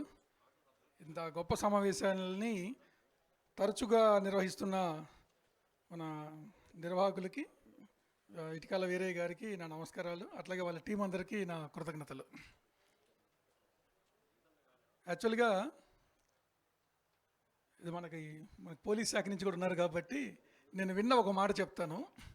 ఈ క్రైమ్ లిస్టులో కనుక లిస్ట్ అవుట్ చేస్తే, క్యాస్టుల వారీగా కనుక లిస్ట్ అవుట్ చేస్తే, కేసులు పెట్టేవాళ్ళు, కేసులు పెట్టించుకునే వాళ్ళ లిస్టులో అట్టడుగు స్థానంలో ఉండే కులం మన కులం అని చెప్తారు. వివాదాలకు దూరంగా ఉండేటువంటి ఒక అందరికీ సమాజంలో థ్యాంక్ యూ, అందరికీ తలలో నాలుగులా ఉండేటువంటి కులం మనది. ఇది కేవలం కులం మాత్రమే కాదు, ఇది మానవ జీవన పరిణామ క్రమంలో మానవ మనుగడకు బాటలు వేసినటువంటి అతి కొద్ది కులాల్లో ఒక కులం కుమ్మరి కులం. ఈరోజు ఈ పాత్రలు ఏదైతే ఉన్నాయో అది కేవలం పాత్రలే కాదు, ఒక గుండు సున్నానే కాదు, అది ఆర్యభట్ట కాదు కనిపెట్టింది, అంతకుముందే మన కుమ్మరివారు కనిపెట్టారు. ఈ సారే నుంచి, ఒక మట్టి నుంచి ఒక ఇటుకలు తయారు చేయటం కానీ, లేకుంటే పాత్రలు మానవాళి భోజనం చేయటానికి పాత్రలు తయారు చేయటం కానీ, మానవాళి మనుగడకు ఉపయుక్తమైనటువంటి, మానవ చరిత్రలో ఉపయుక్తమైనటువంటి ఒక కమ్యూనిటీ అనేది శాలివాహన కమ్యూనిటీ, కుమ్మరి కమ్యూనిటీ. మనకి దేవాలయ నిర్మాణాలు ఎట్లా ఉంటాయి? ఒక యజ్ఞశాలలాగా ఉంటాయి. పూర్వం దేవాలయాలు లేని రోజుల్లో భగవంతుడికి అర్పించే అర్పణలన్నీ కూడా హోమశాలలో వేసేవాళ్ళు, ఆ హోమ గుండంలో వేసేవాళ్ళు. ఆ హోమ గుండం ఎలా తయారైంది? మట్టిని నీటిలో కలిపి ముద్దలుగా చేసి, ఆ ముద్దల్ని వరుసగా పేర్చి ఒక ఆవాసంలా ఏర్పాటు చేస్తే, ఒక గుండంలా ఏర్పాటు చేస్తే, అందులో వేసే సమిధులు కానీ, అర్పణలు కానీ, ఆద్యం కానీ మంత్రయుక్తంగా చేసేటువంటి విధానం మనందరికీ తెలిసి ఇప్పుడు మనం చూస్తున్నాం. అలా చెయ్యటానికి ఆ హోమగుండాన్ని మట్టితో పిసికి చేసిన వాళ్ళు ఎవరు? కుమ్మరి వాళ్ళు. కుమ్మరి వాళ్ళకే అర్హత ఉంటుంది. మట్టి నీటిలో తడిపాడంటే వాడు కుమ్మరివాడు అయి ఉంటాడు. అటువంటి గొప్ప కులం మనది. ఇక మొల్ల రామాయణం చూస్తే మొల్లమాంబని మనం పొగుడుకోవటమే కాదు, ఒక ఇన్స్పిరేషన్ తీసుకోవాలి. ఇన్స్పిరేషన్ ఎవరి నుంచి తీసుకోవాలి? వాళ్ళ నాన్నగారి నుంచి తీసుకోవాలి. అంటే 600 సంవత్సరాల క్రితమే ఆడపిల్లని చదివించాలనే అవేర్నెస్ ఉన్నటువంటి గొప్ప కులం ఏదైనా ఉంది అంటే అది మన కులం. అది కాబట్టి అప్పుడే అవేర్నెస్ ఉండేటువంటి, ఒక ముందు చూపు ఉండేటువంటి కులం మనది. ఎన్నో అవమానాలు ఎదుర్కొంది ఆవిడ, ఎన్నో చీత్కారాలు కాదు, ఎన్నో అవహేళనలు ఎదుర్కొంది ఆవిడ. తను చదువుకొని, సంస్కృతం నేర్చుకొని, దాన్ని సరళమైనటువంటి భాషలో తెలుగులో రామాయణం రాస్తుంటే, రామాయణం యొక్క గంభీరాన్ని నువ్వు తగ్గిస్తున్నావు అని చెప్పి ఆమెని అవహేళన చేసి బయట పక్కకు పెట్టే పరిస్థితి ఏర్పడినప్పుడు కూడా, అర్థం కాని సంస్కృత పదాలు ఎందుకు, అందరికీ తేలిగ్గా అర్థమయ్యేటువంటి భాషలో నేను రాస్తాను అని చెప్పి ఒక రెవల్యూషన్ తెచ్చినటువంటి, ఒక మాతృభాష మీద ఒక రెవల్యూషన్ తెచ్చినటువంటి వనిత మొల్లమాంబ. తన జీవనోపాధికి ఏం చేస్తారండి కుమ్మరి వాళ్ళు? కుండలు అమ్ముకుంటారు. కుండలు అమ్ముడుపోతే ఆ కోడి పెట్టనో దేన్నో పెట్టి ఏదో ఉంటే అమ్ముకుంటారు, అంతే కదా. ఒకసారి ఒక సంతలో కూర్చొని తను ఏదో 4 కుండలు పెట్టుకొని జీవనోపాధి కావాలి కదా, కవిత్వం రాస్తే డబ్బులు ఎవరు ఇస్తారు? ఇప్పుడు కూడా ఇవ్వట్లేదు, అప్పుడు అసలు ఎవరు. అందులో రాజుల దగ్గరికి వెళ్ళి వాళ్ళని ఆశ్రయించి, వాళ్ళని పొగిడి, వాళ్ళని కీర్తించి, ఆయన్ని, వాళ్ళ భార్యని, వాళ్ళ పిల్లల్ని పొగిడితే అగ్రహారాలు అవన్నీ వచ్చేవి. ఎవరికి వచ్చేవి? అగ్రవర్ణాల వాళ్ళకి వచ్చేవి. కుమ్మరివాడిని రాజస్థానాలకు ఎవరు పిలుస్తారు? కుమ్మరివాడు చెప్తే ఎవరు సహిస్తాడు? ఒకవేళ చెప్పి ఒకవేళ రాజు అనుగ్రహం కలిగితే మాత్రం ఎవరు పడనిస్తారు? ఇప్పుడే జరగట్లేదు, అప్పుడేం జరుగుతుంది కనుక. కాబట్టి జీవనోపాధికి ఆమె ఏదో చిన్న కోడి పెట్టని పెట్టుకొని ఆ కుండలు పెట్టుకొని అమ్ముకుంటా ఉంటే బహుశా శ్రీనాథుడు అనుకుంటాను, ఆ నెల్లూరు వైపు ఆయన ఎక్కువ ఉండేవాడు. ఆయన వచ్చి ఆమెని ఆ కోడి పెట్టనిస్తావా లేదా ఆ పక్కనే ఉన్న సాక్కునే కుక్కనేదో ఉంటే ఆ కుక్కనిస్తావా లేదా పెట్టనిస్తావా అని చెప్పి ద్వంద్వార్థం మాటల్లో ఆయన మాట్లాడితే ఆ గొప్ప హృదయం. మామూలుగా అయితే పరాక్రమమైన ఉండేటువంటి స్త్రీలు కనుకైతే కోప్పడతారు, సున్నితమైన హృదయం ఉండే స్త్రీలైతే ఏడ్చేస్తారు. కానీ ధీర వనిత మొల్ల నేను నీకు అమ్మనురా అని చెప్పిందట.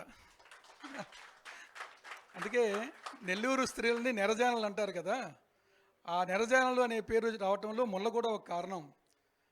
అటువంటి మహనీయులు పుట్టినటువంటి ఆ కులంలో ఆ వృత్తిలో పుట్టినటువంటి మనందరం ధన్యజీవులం. అటువంటి వాళ్ళని ఇన్స్పిరేషన్గా తీసుకొని మనం ఇటువంటి కార్యక్రమాలను తరచుగా పెట్టుకోవటం. అట్లాగే ఈ మధ్య తరచుగా కొంచెం అవేర్నెస్ వచ్చింది. మొల్లమాంబ విగ్రహాలు ఎన్నో తయారవుతూ ఉన్నాయి, ప్రతిష్టాపనలు జరుగుతూ ఉన్నాయి. ఆ ప్రతిష్ట అయినప్పుడు కేవలం చప్పట్లు కొట్టడమే కాకుండా ఈ మొల్ల జయంతి రోజున మన ట్యాంక్ బండి మీద అన్నమాచార్య జయంతికి ట్యాంక్ బండి మీద ఉత్సవం చేస్తారు. నేను నిర్వాహకుల్ని కోరుతున్నాను, ఈసారి మొల్లమాంబ విగ్రహం దగ్గర ఏదన్నా ఒక మంచి కార్యక్రమం పెడితే బాగుంటుంది అని చెప్పి ఆశిస్తున్నా. అందరికీ శుభాకాంక్షలు. ఈరోజు సన్మాన గ్రహీతలందరికీ కూడా నా శుభాకాంక్షలు. నమస్కారం. Thank you sir, thank you very much.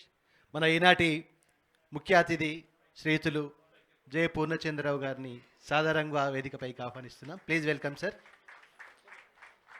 Doctor Shri Purnachandrarao garu Telangana రాష్ట్ర డీజీపీగా ఏసీబీ విభాగంలో పనిచేసి పదవి విరమణ పొందారు. ప్రస్తుతం బీఎస్పీ పార్టీలో రాష్ట్ర కోఆర్డినేటర్గా ఉన్నారు. Thank you sir, thank you very much.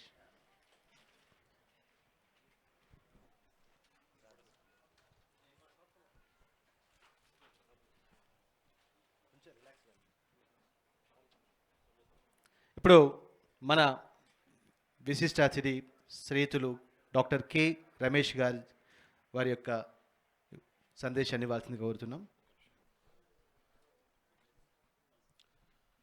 ఇక నేను ఈ ప్రోగ్రాం చేస్తున్నా అంటే నేను మరి సార్ దాని గురించి ఏమనుకుంటారో బాధపడతారా ఏదని తెలీదు. సార్ నాకు backbone of this programme. మీకు ఇచ్చే ఏ డ్రాఫ్టింగ్ కానీ నేను రాసిన తర్వాత సార్ పంపించిన తర్వాత సార్ ఓకే అంటే నేను సోషల్ మీడియాలో పెడతాను. నేను 1 గంట అర్ధరాత్రి ఫోన్ చేసినా కానీ సార్ రెస్పాండ్ అవుతారు. చూడకుంటే ఇమ్మీడియట్లీ వారు, ఎందుకంటే చాలా పెద్ద పోస్ట్ ఉన్నారు వాళ్ళు. ఇందిరాగాంధీ సార్ ఇగ్నోలో అంటే Indira Gandhi open university sir director, regional director, దానికి చాలా బిజీ ఉంటారు. అయినప్పటికీ కూడా నేను ఎప్పుడు రెస్పాండ్ అయినా ఇమ్మీడియట్ రెస్పాండ్ అవుతారు. ఇలా ఉండాలా వీరయ్య అంటే నాకు. సో సార్ చెప్పిన దాని ప్రకారం చేస్తేనే మనం ఈ విధంగా ఈరోజు ప్రోగ్రామ్ సక్సెస్ చేసుకుంటున్నాం. థ్యాంక్ యూ సార్, మీ సహకారం మాకు ఎప్పుడు ఇలాగే ఉండాలి. సభకు నమస్కారాలు.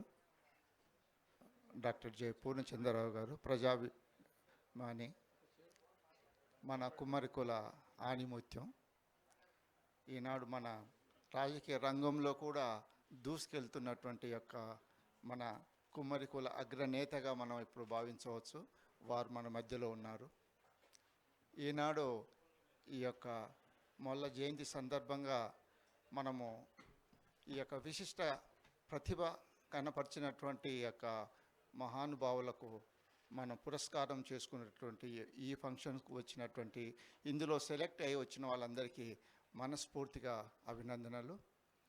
మన కుమ్మరి కులంలో ఈ విధంగా నిష్ణాతులను, మేధావులను వివిధ రంగాలలో ప్రముఖంగా ఒక సక్సెస్ఫుల్ మార్గంలో ముందుకు ఎదుగుతున్నటువంటి వాళ్ళని ఐడెంటిఫై చేసి ఈ విధంగా ఘనంగా సన్మానించుకునేటటువంటి ఈ యొక్క గొప్ప కార్యక్రమాన్ని చేపడుతున్నటువంటి ఈ యొక్క ఇటికాల వీరయ్య గారు మరి వారి యొక్క గ్రూపు నిజంగా చేస్తున్నటువంటి మన కులానికి సేవ శ్లాఘనీయం. ఇది ఒకటే కాకుండా చూస్తున్నాం మనం మ్యాట్రిమనీ ద్వారా, వెబ్సైట్ ద్వారా, తర్వాత వివిధ రంగాలలో కూడా ఆ యొక్క ప్రాధాన్యతను బట్టి వాళ్ళ ప్రోగ్రామ్స్ చాలా చక్కగా ఆర్గనైజ్ చేస్తున్నారు. మరి దీనివల్ల మన కుల ప్రతిష్ట కానీ మన యొక్క డిస్టింగ్విష్డ్ మన కులంలో ఉన్నటువంటి వాళ్ళు పైకి తీసుకురావటం అనేది కూడా జరుగుతున్నది. ఇది మనందరికీ గర్వకారణం. ఇలాగే ఈ యొక్క కార్యక్రమాలు ముందుకు తీసుకెళ్లాలని, మీలో కూడా ఎవరైతే ఇన్స్పైరింగ్గా ఈనాడు మీరు అవార్డ్స్ తీసుకోబోతున్నారో మీరందరూ కూడా ఇదొక మోటివేషనల్గా, ఒక ఎంకరేజ్మెంట్గా మీరు మీ యొక్క భావి తరాల వారికి కూడా ఒక రోల్ మోడల్గా ఎదిగి మీ రంగాలలో మీరు ఖచ్చితంగా ఇంకా గొప్ప ప్రతిభ చూపించేటందుకు ఈనాటి పురస్కారము మీకు ఒక మెట్టుగా ఉంటుందని భావిస్తూ ఈ కార్యక్రమానికి వచ్చిన మీ అందరికీ, తర్వాత ఈ ప్రోగ్రామ్ ఆర్గనైజ్ చేస్తున్న ఇటుకాలి వీరయ్య గారు వారి యొక్క బృందానికి నా యొక్క ఆత్మీయమైన అభినందనలు. Thank you very much. Thank you sir, thank you very much. ఇప్పుడు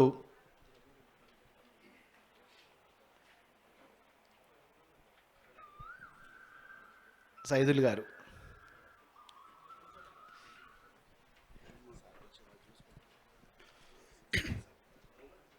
వేదికను అలంకరించినటువంటి గౌరవనీయులైనటువంటి ఈరోజు విశిష్ట అతిథి అయినటువంటి మన పూర్ణచంద్ర ఐపీఎస్ రిటైర్డ్ గారు, మరియు రమేష్ గారు, మరియు స్థపతి గారు, మరియు రమేష్, శ్రీనివాస్, మరియు వేదికను అలంకరించిన వాళ్ళు, ఈరోజు ముఖ్యంగా ఈ యొక్క శాలివాహన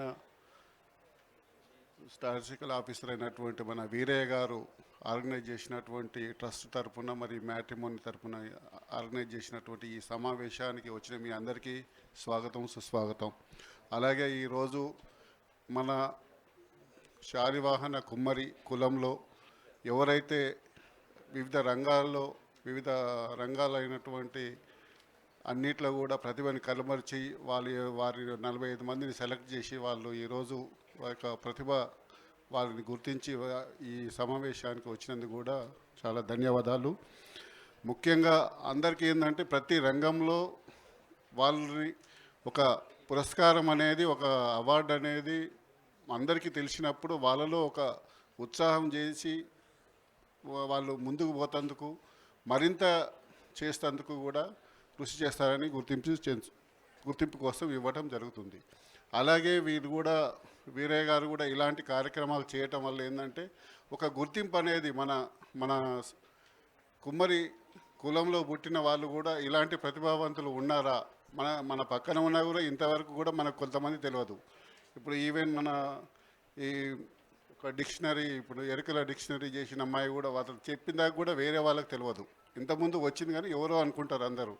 అట్లాంటి వాళ్ళని ఇప్పుడు ప్లస్ ఈ పోలీసు ఆఫీసర్స్ కూడా, ఎస్ఐలు కానీ, కానిస్టేబుల్ కానీ, మిగతా ఆఫీసర్స్ కూడా వీళ్ళందరూ కూడా ఒక వేదిక మీదకి వచ్చినట్లయితే ఆల్రెడీ మన యొక్క కులానికి ఏంటంటే వేరే వాళ్లకు మన వాళ్ళు ఉన్నారు అనే భరోసా మీద కొన్ని పనులు జరుగుతున్నాయి. కాబట్టి అందరూ కూడా వాళ్ళని గుర్తించి ఇంకా చాలామంది ఉన్నారు. ఇప్పుడు 200 పైగా అప్లికేషన్లు వచ్చినా కూడా ఒక 45 మెంబర్స్ని చేసినారు. నెక్స్ట్ టైం కూడా మిగతా వాళ్ళని కూడా చేసి, ఎందుకంటే ఇన్ టైంలో ఇవ్వకపోవడం వల్ల కూడా జరిగి ఉండొచ్చని అనుకుంటున్నాను.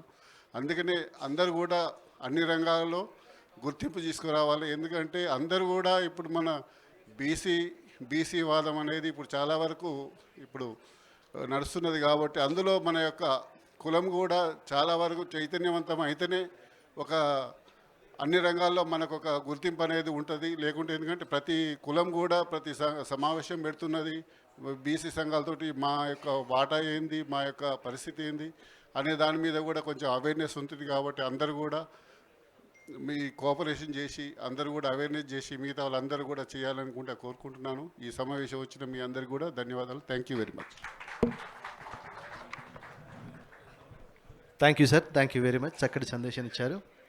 ఇప్పుడు ఈనాటి మన ముఖ్య అతిథి గారు శ్రీతులు డాక్టర్ జె పూర్ణచంద్రరావు గారిని వారి యొక్క అమూల్యమైనటువంటి సందేశాన్ని ఇవ్వాల్సిందిగా రిక్వెస్ట్ చేస్తున్నాం. ప్లీజ్ వెళ్తాం. సభకి నమస్కారం. ఈరోజు ఈ కార్యక్రమాన్ని నిర్వహిస్తున్నటువంటి మరి ఇటిక్యాల వీరయ్య గారు, వారి టీం మెంబర్స్కి, అలానే ఈ కార్యక్రమానికి విచ్చేసినటువంటి డాక్టర్ రమేష్ గారు,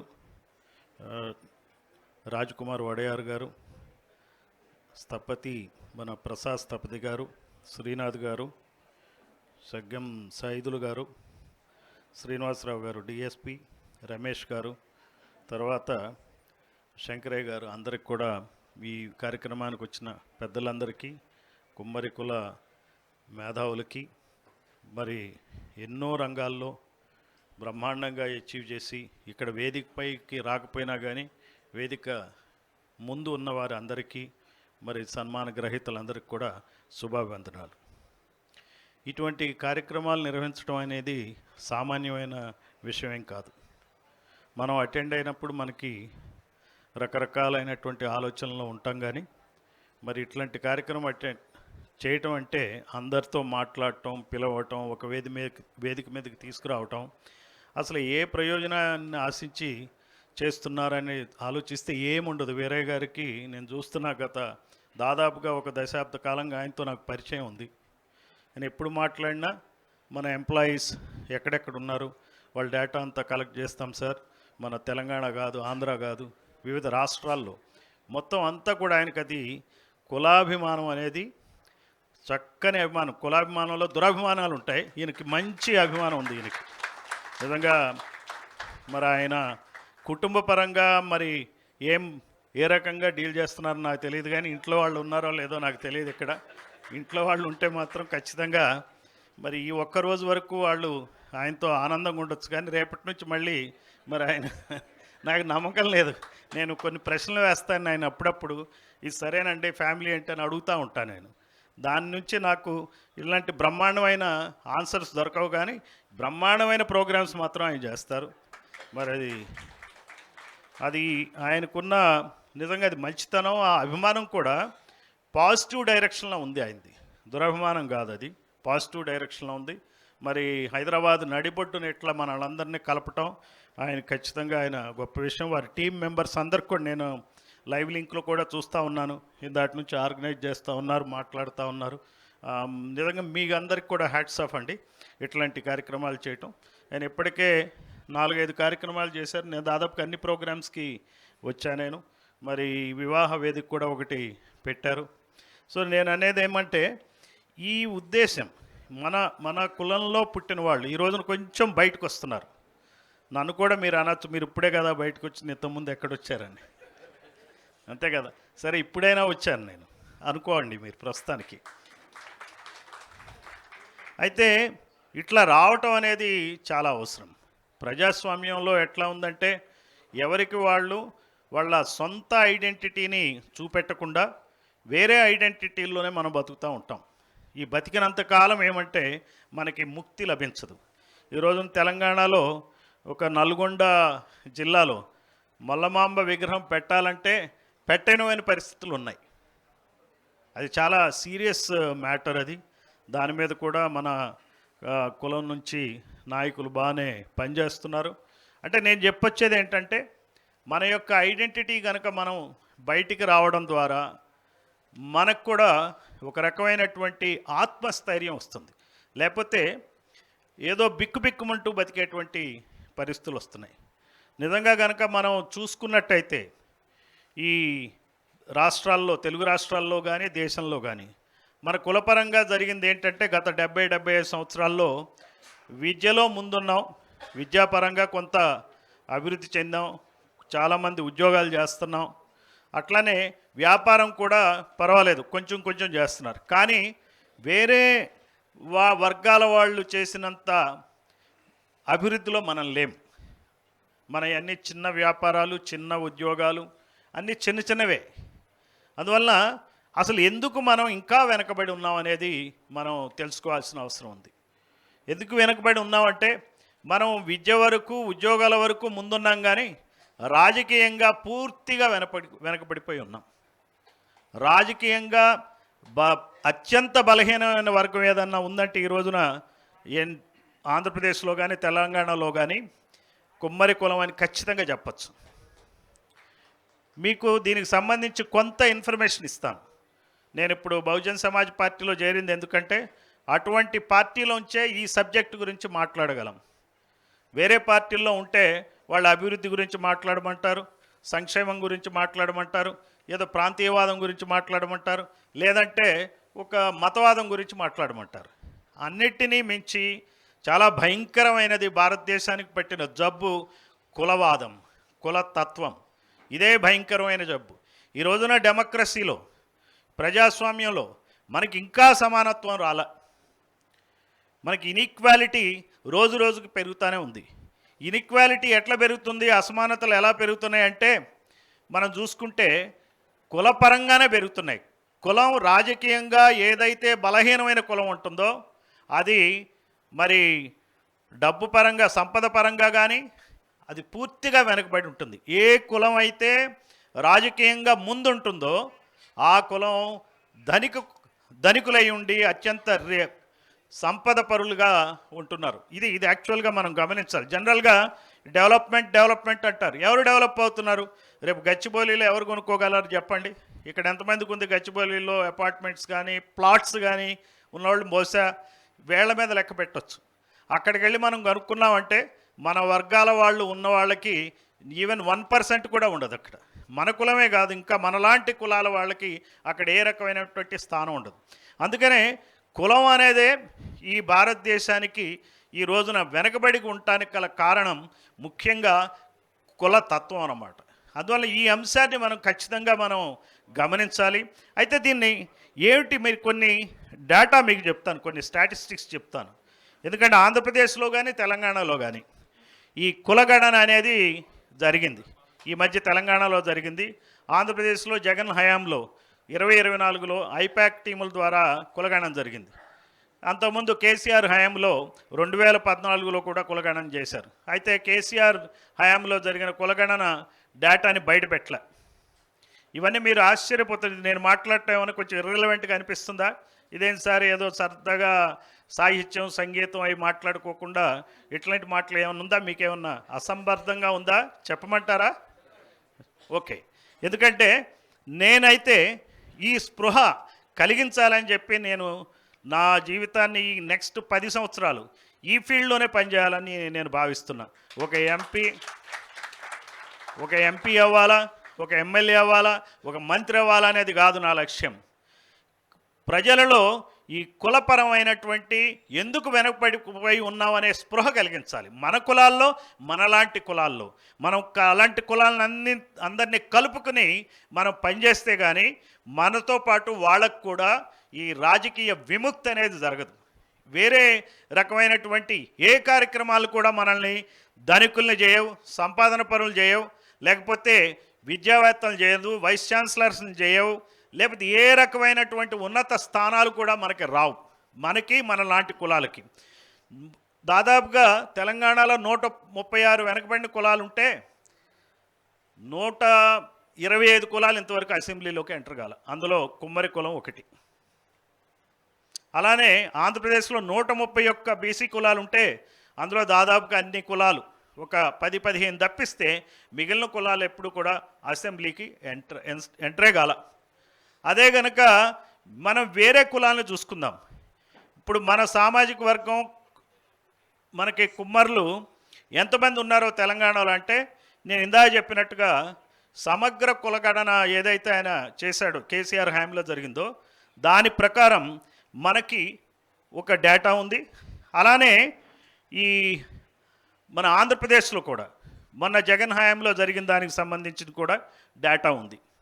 దాదాపుగా ఆంధ్రప్రదేశ్లో 3.52 lakhs కుమ్మర్లు ఉన్నారు, 3,52,000. తెలంగాణలో 3,70,000 ఉన్నారు. అయితే ఈ డేటా కూడా పూర్తి డేటా కాకపోవచ్చు. మీరు చాలామంది మనలో వాళ్ళంట ఫాలో అవుతున్నాడు, లేదు సార్ మాది 7 లక్షలు, 8 లక్షలు, 9 లక్షలు అని చెప్పుకుంటాం. నేనంటాను ఏదో దానికి ముందుకు ఒక దానికి సిద్ధం అవ్వాలి. అయితే ఈ 3 లక్షల జనాభా, 3,70,000 ఇక్కడ, 3,52,000 అక్కడ ఉన్న ఈ జనాభాని చూసుకుని మనం కనుక ఇక్కడనే కనుక ఒకే ఒక కులం సంగతి చెప్తాను. వెలమ కులం తెలంగాణలో జనాభా 102,000 మాత్రమే. అంటే కుమ్మర్లు వాళ్ళకన్నా ఎంతమంది ఉన్నారు? 3 ఇంతలు ఉన్నారు. 3 ఇంతలు కాదు మాది ఎక్కువ అంటే మీరు 4 ఇంతలు ఉంటారు, అంతే కదా. నేను కనీసం మినిమం 3 ఇంతలు ఉన్నారని చెప్తా. ఎంతమంది ఎమ్మెల్యేలు ఉన్నారు ఈ రోజున అసెంబ్లీలో వెలమ కులం నుంచి చెప్పండి? 13 మంది ఉన్నారు. 13 మంది ఉన్నారు. అంటే ప్రతి 800 మందికి ఒక ఎమ్మెల్యే, ప్రతి 800 మందికి ఎమ్మెల్యే. ఇంతవరకు తెలంగాణలో 16 ఎన్నికలు జరిగితే మనకి 3 లక్షల పైచులకు కుమ్మరులు ఉంటే ఒక్కరన్నా ఎమ్మెల్యే అయ్యారా చెప్పండి? మరి ఇది నిజంగా ప్రజాస్వామ్యమేనా? ఈ దేశం, ఈ రాష్ట్రం మంది కూడానా కాదా?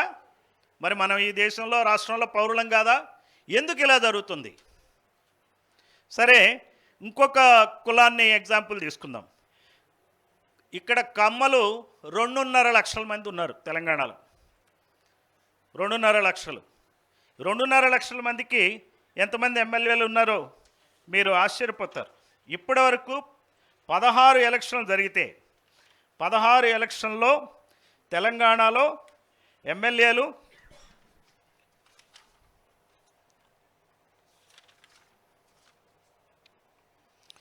73 మంది అయ్యారు. 2.5 లక్షలు కమ్మలు ఉంటే ఈ 16 ఎలక్షన్లో 1952 నుంచి ఇప్పటి వరకు 73 మంది ఎమ్మెల్యేలు అయ్యారు.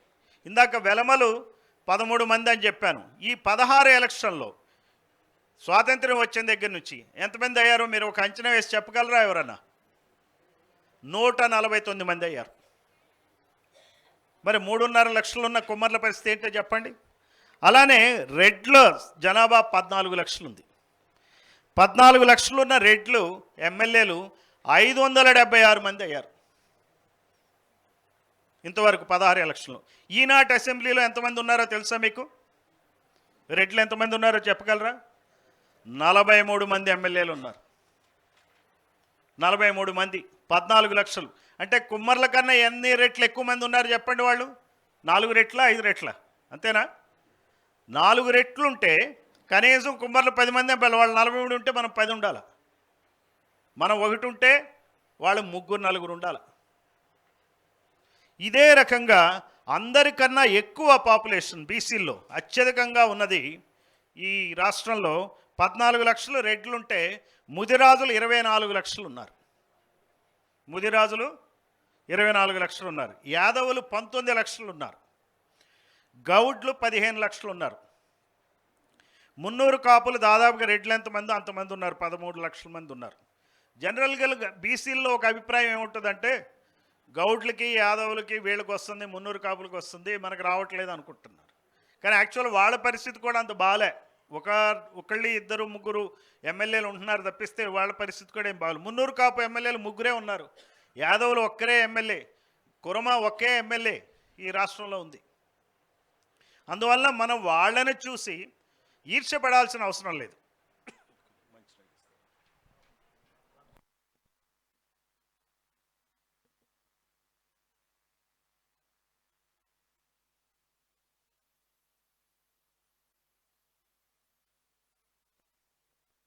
ఇది ఈ వివరాలన్నీ కూడా నేను అనేది ఏంటంటే ముందు తెలుసుకుంటే చాలు. తెలుసుకుంటే తర్వాత తరాలకి ఈ విషయాలు తెలిస్తే ప్రజాస్వామ్యంగా పరంగా మనకి ఏమేమి హక్కులు ఉన్నాయి, దాన్ని ఎలా మనం అచీవ్ చేయాలో ఎవరో ఒక కుర్రాడు వస్తాడు, బ్రహ్మాండంగా 30-35 సంవత్సరాల కుర్రాడు ఇటువంటి సమస్యల్ని ఈ కులాల పరంగా వచ్చిన వాటిని పరిష్కరిస్తారు. నాబట్టి వాడిది ఏంటంటే రోలు అసలు ఏం జరుగుతుందని చెప్పగలిగితే చాలు. నేను ఈ భావజాలాన్ని ప్రజలకి తెలియజేస్తే చాలు. ఆంధ్రప్రదేశ్లోకి వచ్చేటప్పటికి మీకు ఇక్కడ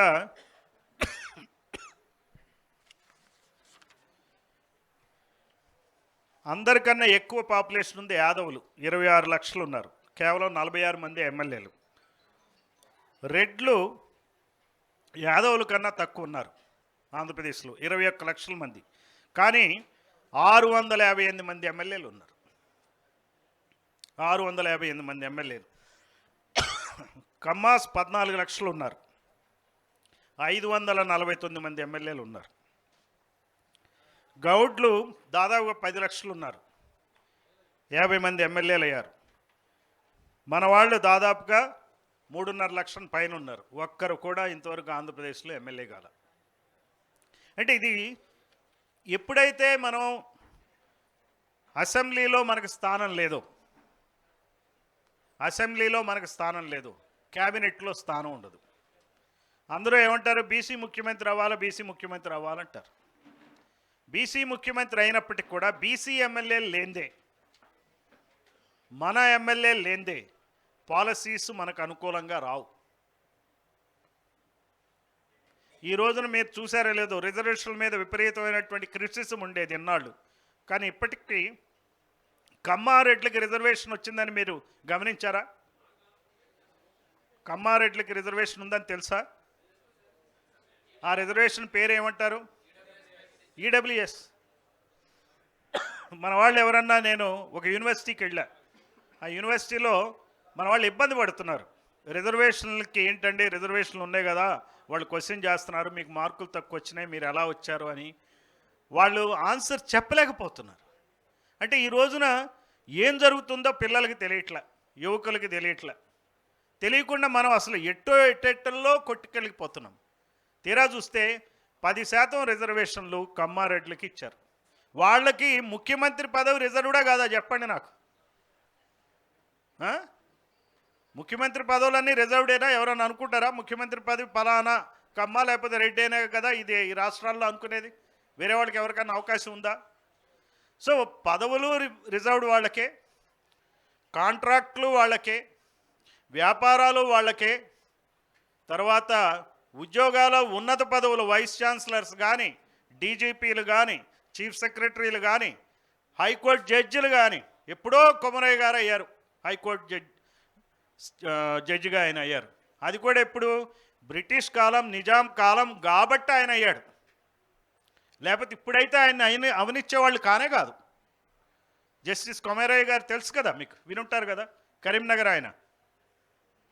బ్రిటిష్ కాలంలో ఆయన ఐసీఎస్కి సెలెక్ట్ అయితే ఆనాడు ఏం చేశారంటే ఆయనకి ఈ ఐఏఎస్ మాదిరి ఉద్యోగం ఇవ్వకుండా జ్యుడిషియరీకి పంపించేశారు ఆయన్ని. అక్కడ కూడా చిన్న గేమ్ ఆడారు, అక్కడ నష్టపోయాడు ఆయన. అయినప్పటికీ హైకోర్టులో చేరి ఆయన హైకోర్టు చీఫ్ జస్టిస్కి అయ్యారు. చాలా మంచి పేరు ఉంది ఆయనకి. ఆయన లాంటి చీఫ్ జస్టిస్ దాదాపుగా ఇప్పటివరకు లేరని చెప్పచ్చు. అది చెప్పడానికి మనకేం లేదు, ఇక్కడ మనకు వర్గం లేదు, మన గురించి చెప్పుకునే వాళ్ళు. ఎప్పుడు వైఎస్ఆర్ పోయాడు అనుకోండి, చెప్పుకోవటానికి జగన్మోహన్ రెడ్డి ఉన్నాడు, రోజు బొమ్మ పెడతాడు, చెప్తా పోతూ ఉంటాడు. మనం కూడా జై జై రాజన్న రాజన్న అని చెప్పి మనం కూడా ఊగుతాం. అలానే రామారావు, ఎన్టీ రామారావు పేరు ఇప్పుడు కూడా చెప్తారు.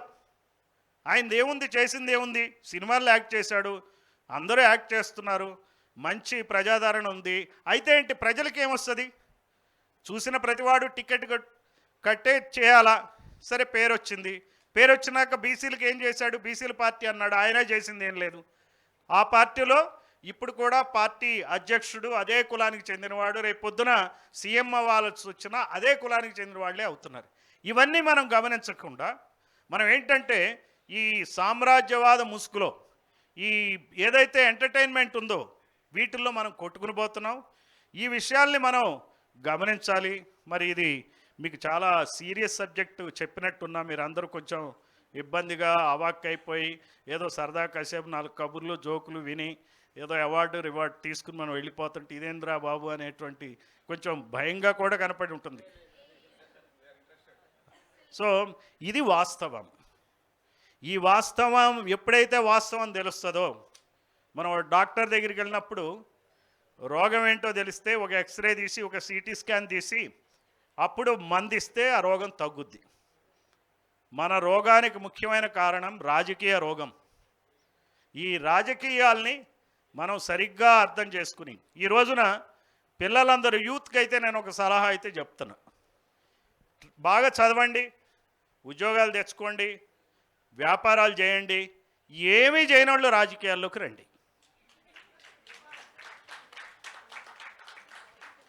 తాగటం తిరగటం కాదు, ఆ తిరిగేదేదో వీళ్ళతో తిరగండి, మీకు నచ్చిన పార్టీలో తిరగండి, రాజకీయం అనే వృత్తిని చేపట్టండి, ఏదైనా చేయండి, ఉద్యోగం చేయండి. మీరు చదువుతున్నారా? మా చదువుకునే పిల్లలు సార్ మీరేం సార్ చెడగొడతారు, మా పిల్లలు చదువుకోనేయండి రాజకీయాలు అంటున్నారంటే అంటారు కదా. నేను అంటాను చదువుకోమంటున్నా, పూర్తిగా చదవండి, ఏదైతే అది మీ ఇష్టం. మ్యాక్సిమం ఎక్స్టెంట్ చదవలేనప్పుడు రాజకీయాల్లో వ్యాపారం చేయండి, 4 డబ్బులు సంపాదించండి, దట్స్ ఆల్సో ఫైన్. చిన్న కొట్టో కిళ్ళి కొట్టో ఏదో ఒకటి సంపాదన నేర్చుకోండి. అంటే మరి ఈ వర్గాలకి నేను ఏ వ్యాపారం చేయమని చెప్పండి. మీరు ఎవరైనా కొంతమంది క్వశ్చన్ మార్క్ ఫేస్ పెట్టారు, కిళ్ళి కొట్టు అంటున్నారు ఏంటని. మా ఫాదర్ చెప్పాడు నాకు. ఆయన ఏమన్నాడంటే, ఒరే చదువుకోరా, నేను మీకేం ఆస్తులు ఇవ్వలేను, చదువుకుంటే సరి, చదువుకోకపోతే ఆ మెకానిక్ షెడ్లో దోసేస్తా అన్నాడు. సో ఎప్పుడు చూసినా నాకు ఆ మెకానిక్ షెడ్ గుర్తొచ్చేది. సో అక్కడికి వెళ్ళాలా చదువుకోవాలా అని. బెటర్ ఆప్షన్ చదువుకోవాలి కాబట్టి చదువుకున్నాం. అది క్లియర్గా మా ఫాదర్ అంటే మాకు చాలా ఇష్టం కాబట్టి ఆయన చెప్పింది నమ్మా. చదువుకుంటే మంచిది అన్నాడు. చదువుకుంటే చదువుకున్నాం. అందుకే నేను ఏమంటున్నానంటే, వ్యాపారాలు చేయండి, ఉద్యోగాలు చేయండి, చదువుకోండి. ఫెయిల్ అయిన నేపథ్యంలో ఖచ్చితంగా రాజకీయ వృత్తిని చేపట్టండి. అంతేగాని ఈ జనాల్లో వాళ్ళ సభలకు హాజరయ్యే బహిరంగ సభలకు వెళ్ళే ఒక కూలి వాళ్ళలాగా వెళ్ళొద్దు. మోసాం పల్లకీలు మోసాం. 75 సంవత్సరాలుగా జరుగుతూనే ఉంది. ఎవరిని కాదనలా. ఊళ్ళో సర్పంచ్ కమ్మారెడ్డి వెలమ ఉంటే వాడికి దండాలు పెట్టుకుని పనులు చేసుకున్నాం. చిన్నప్పుడు నాకు బాగా గుర్తు, క్యాస్ట్ సర్టిఫికేట్ రావాలంటే, ఇన్కమ్ సర్టిఫికేట్ రావాలంటే కరణం దగ్గరికి పోయేది. ఆ కరణం వాళ్ళ ఇంటి దగ్గర నుంచి బస్ స్టాండ్ వరకు కిలోమీటర్న్నర ఉండేది. నేను అప్పుడు 10వ తరగతి ఏమో 9వ తరగతి చదివేవాడిని. పరిగెడతా ఉంటే అతని ఇంటి దగ్గర నుంచి ఎమ్మటే పరిగెడతా వస్తే బస్ స్టేషన్ దగ్గర సంతకం పెట్టేవాడు, బస్ స్టాండ్ దగ్గర. అది మన పరిస్థితి. అందువల్ల గ్రామాల్లో ఏ ఆధిపత్యం అయితే ఉందో, ఎవరైతే ఆధిపత్యం చేస్తున్నారో, ప్రతి స్కూల్లో ఎంప్లాయీస్లో టీచర్లో ఆ వర్గమే ఆధిపత్యం చేస్తుంది. ఒక పోలీస్ స్టేషన్లో, ఒక ఆఫీసులో, ఒక సెక్రటేరియట్లో ఆ వర్గాలే ఆధిపత్యం చేస్తాయి. మిగిలిన వర్గాలు గ్రామంలో ఎట్లయితే పడి ఉంటాయో ఆ వర్గాలు అలానే పడి ఉండాల్సినటువంటి పరిస్థితులు ఉన్నాయి. వీటిని మార్చుకోవాలి. వీటిని మనం ఈరోజు మనకు చాలా రెస్పాన్సిబిలిటీ ఉంది. ఇక్కడ వచ్చిన వాళ్ళందరికీ రెస్పాన్సిబిలిటీ ఉంది. ఎందుకంటే నెక్స్ట్ తరం రాజకీయంగా గనక బలహీనమైతే మనం ఏమవుతామో, మన రెండో తరం, నెక్స్ట్ రాబోయే 2-3 తరాలు పిల్లలు ఏమవుతారో తెలీదు. ఏమవుతారో కూడా చెప్తా. ఈ ఒక్క మాట చెప్పి నేను విరమిస్తా. మీరు ముంబై నగరం చాలా పెద్దదని అనుకుంటారు కదా. అందరూ పెద్ద పెద్ద బిల్డింగులు చూసి మనం అనుకుంటాం. అందులో స్లమ్స్లో ఉండేవాళ్ళు 60% మంది ప్రజలు. స్లమ్స్లో ఉండేవాళ్ళు 60% మంది ప్రజలు. 40% మంది ప్రజలకే ఒక రకమైన ఇల్లుంది. అదే పరిస్థితి ఈ 60% ప్రజలు ఎవరయ్యంటే, ఊళ్ళల్లో ఉండలేక, ఐడెంటిటీ లేక పట్టణాలకి పారిపోయి వెళ్ళిన వాళ్ళు.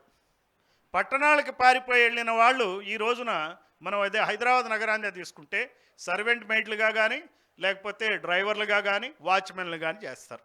వాళ్ళ వరకు ఓకే. ఎందుకంటే గ్రామీణ వాతావరణంలో పెరిగారు కాబట్టి కొంచెం క్యారెక్టర్ మెయింటైన్ చేస్తారు, కుటుంబ విలువలు కొంచెం గొప్ప ఉంటాయి.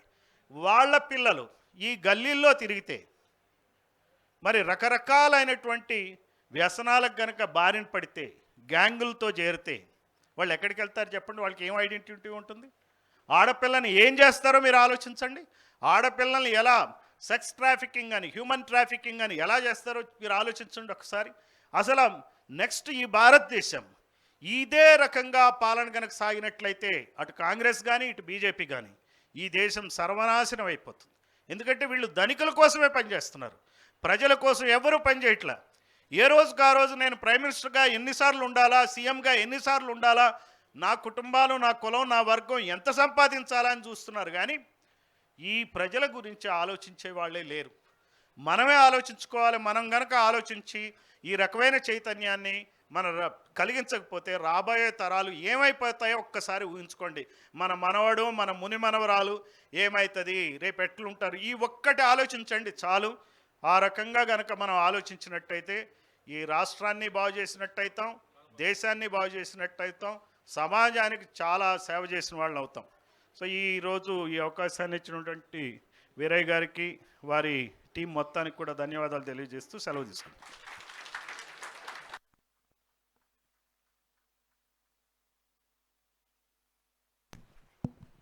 Thank you sir, thank you very much. చాలా సుదీర్ఘమైనటువంటి సమాచారం ఇచ్చారు. Thank you sir. అలాగే ఒక అనౌన్స్మెంట్ అండి. టైం 5:20 అవుతుంది. ఇప్పుడు టీ స్నాక్స్ బ్రేక్ ఇచ్చుకుందాం. Exactly 15 minutes break. ఇక్కడే పక్కనే టీ స్నాక్స్ తీసుకొని వచ్చేస్తే నెక్స్ట్ సన్మాన కార్యక్రమాలు చాలా వేగంగా మనం జరుపుకోవచ్చు. ఓకేనా? Please take a break.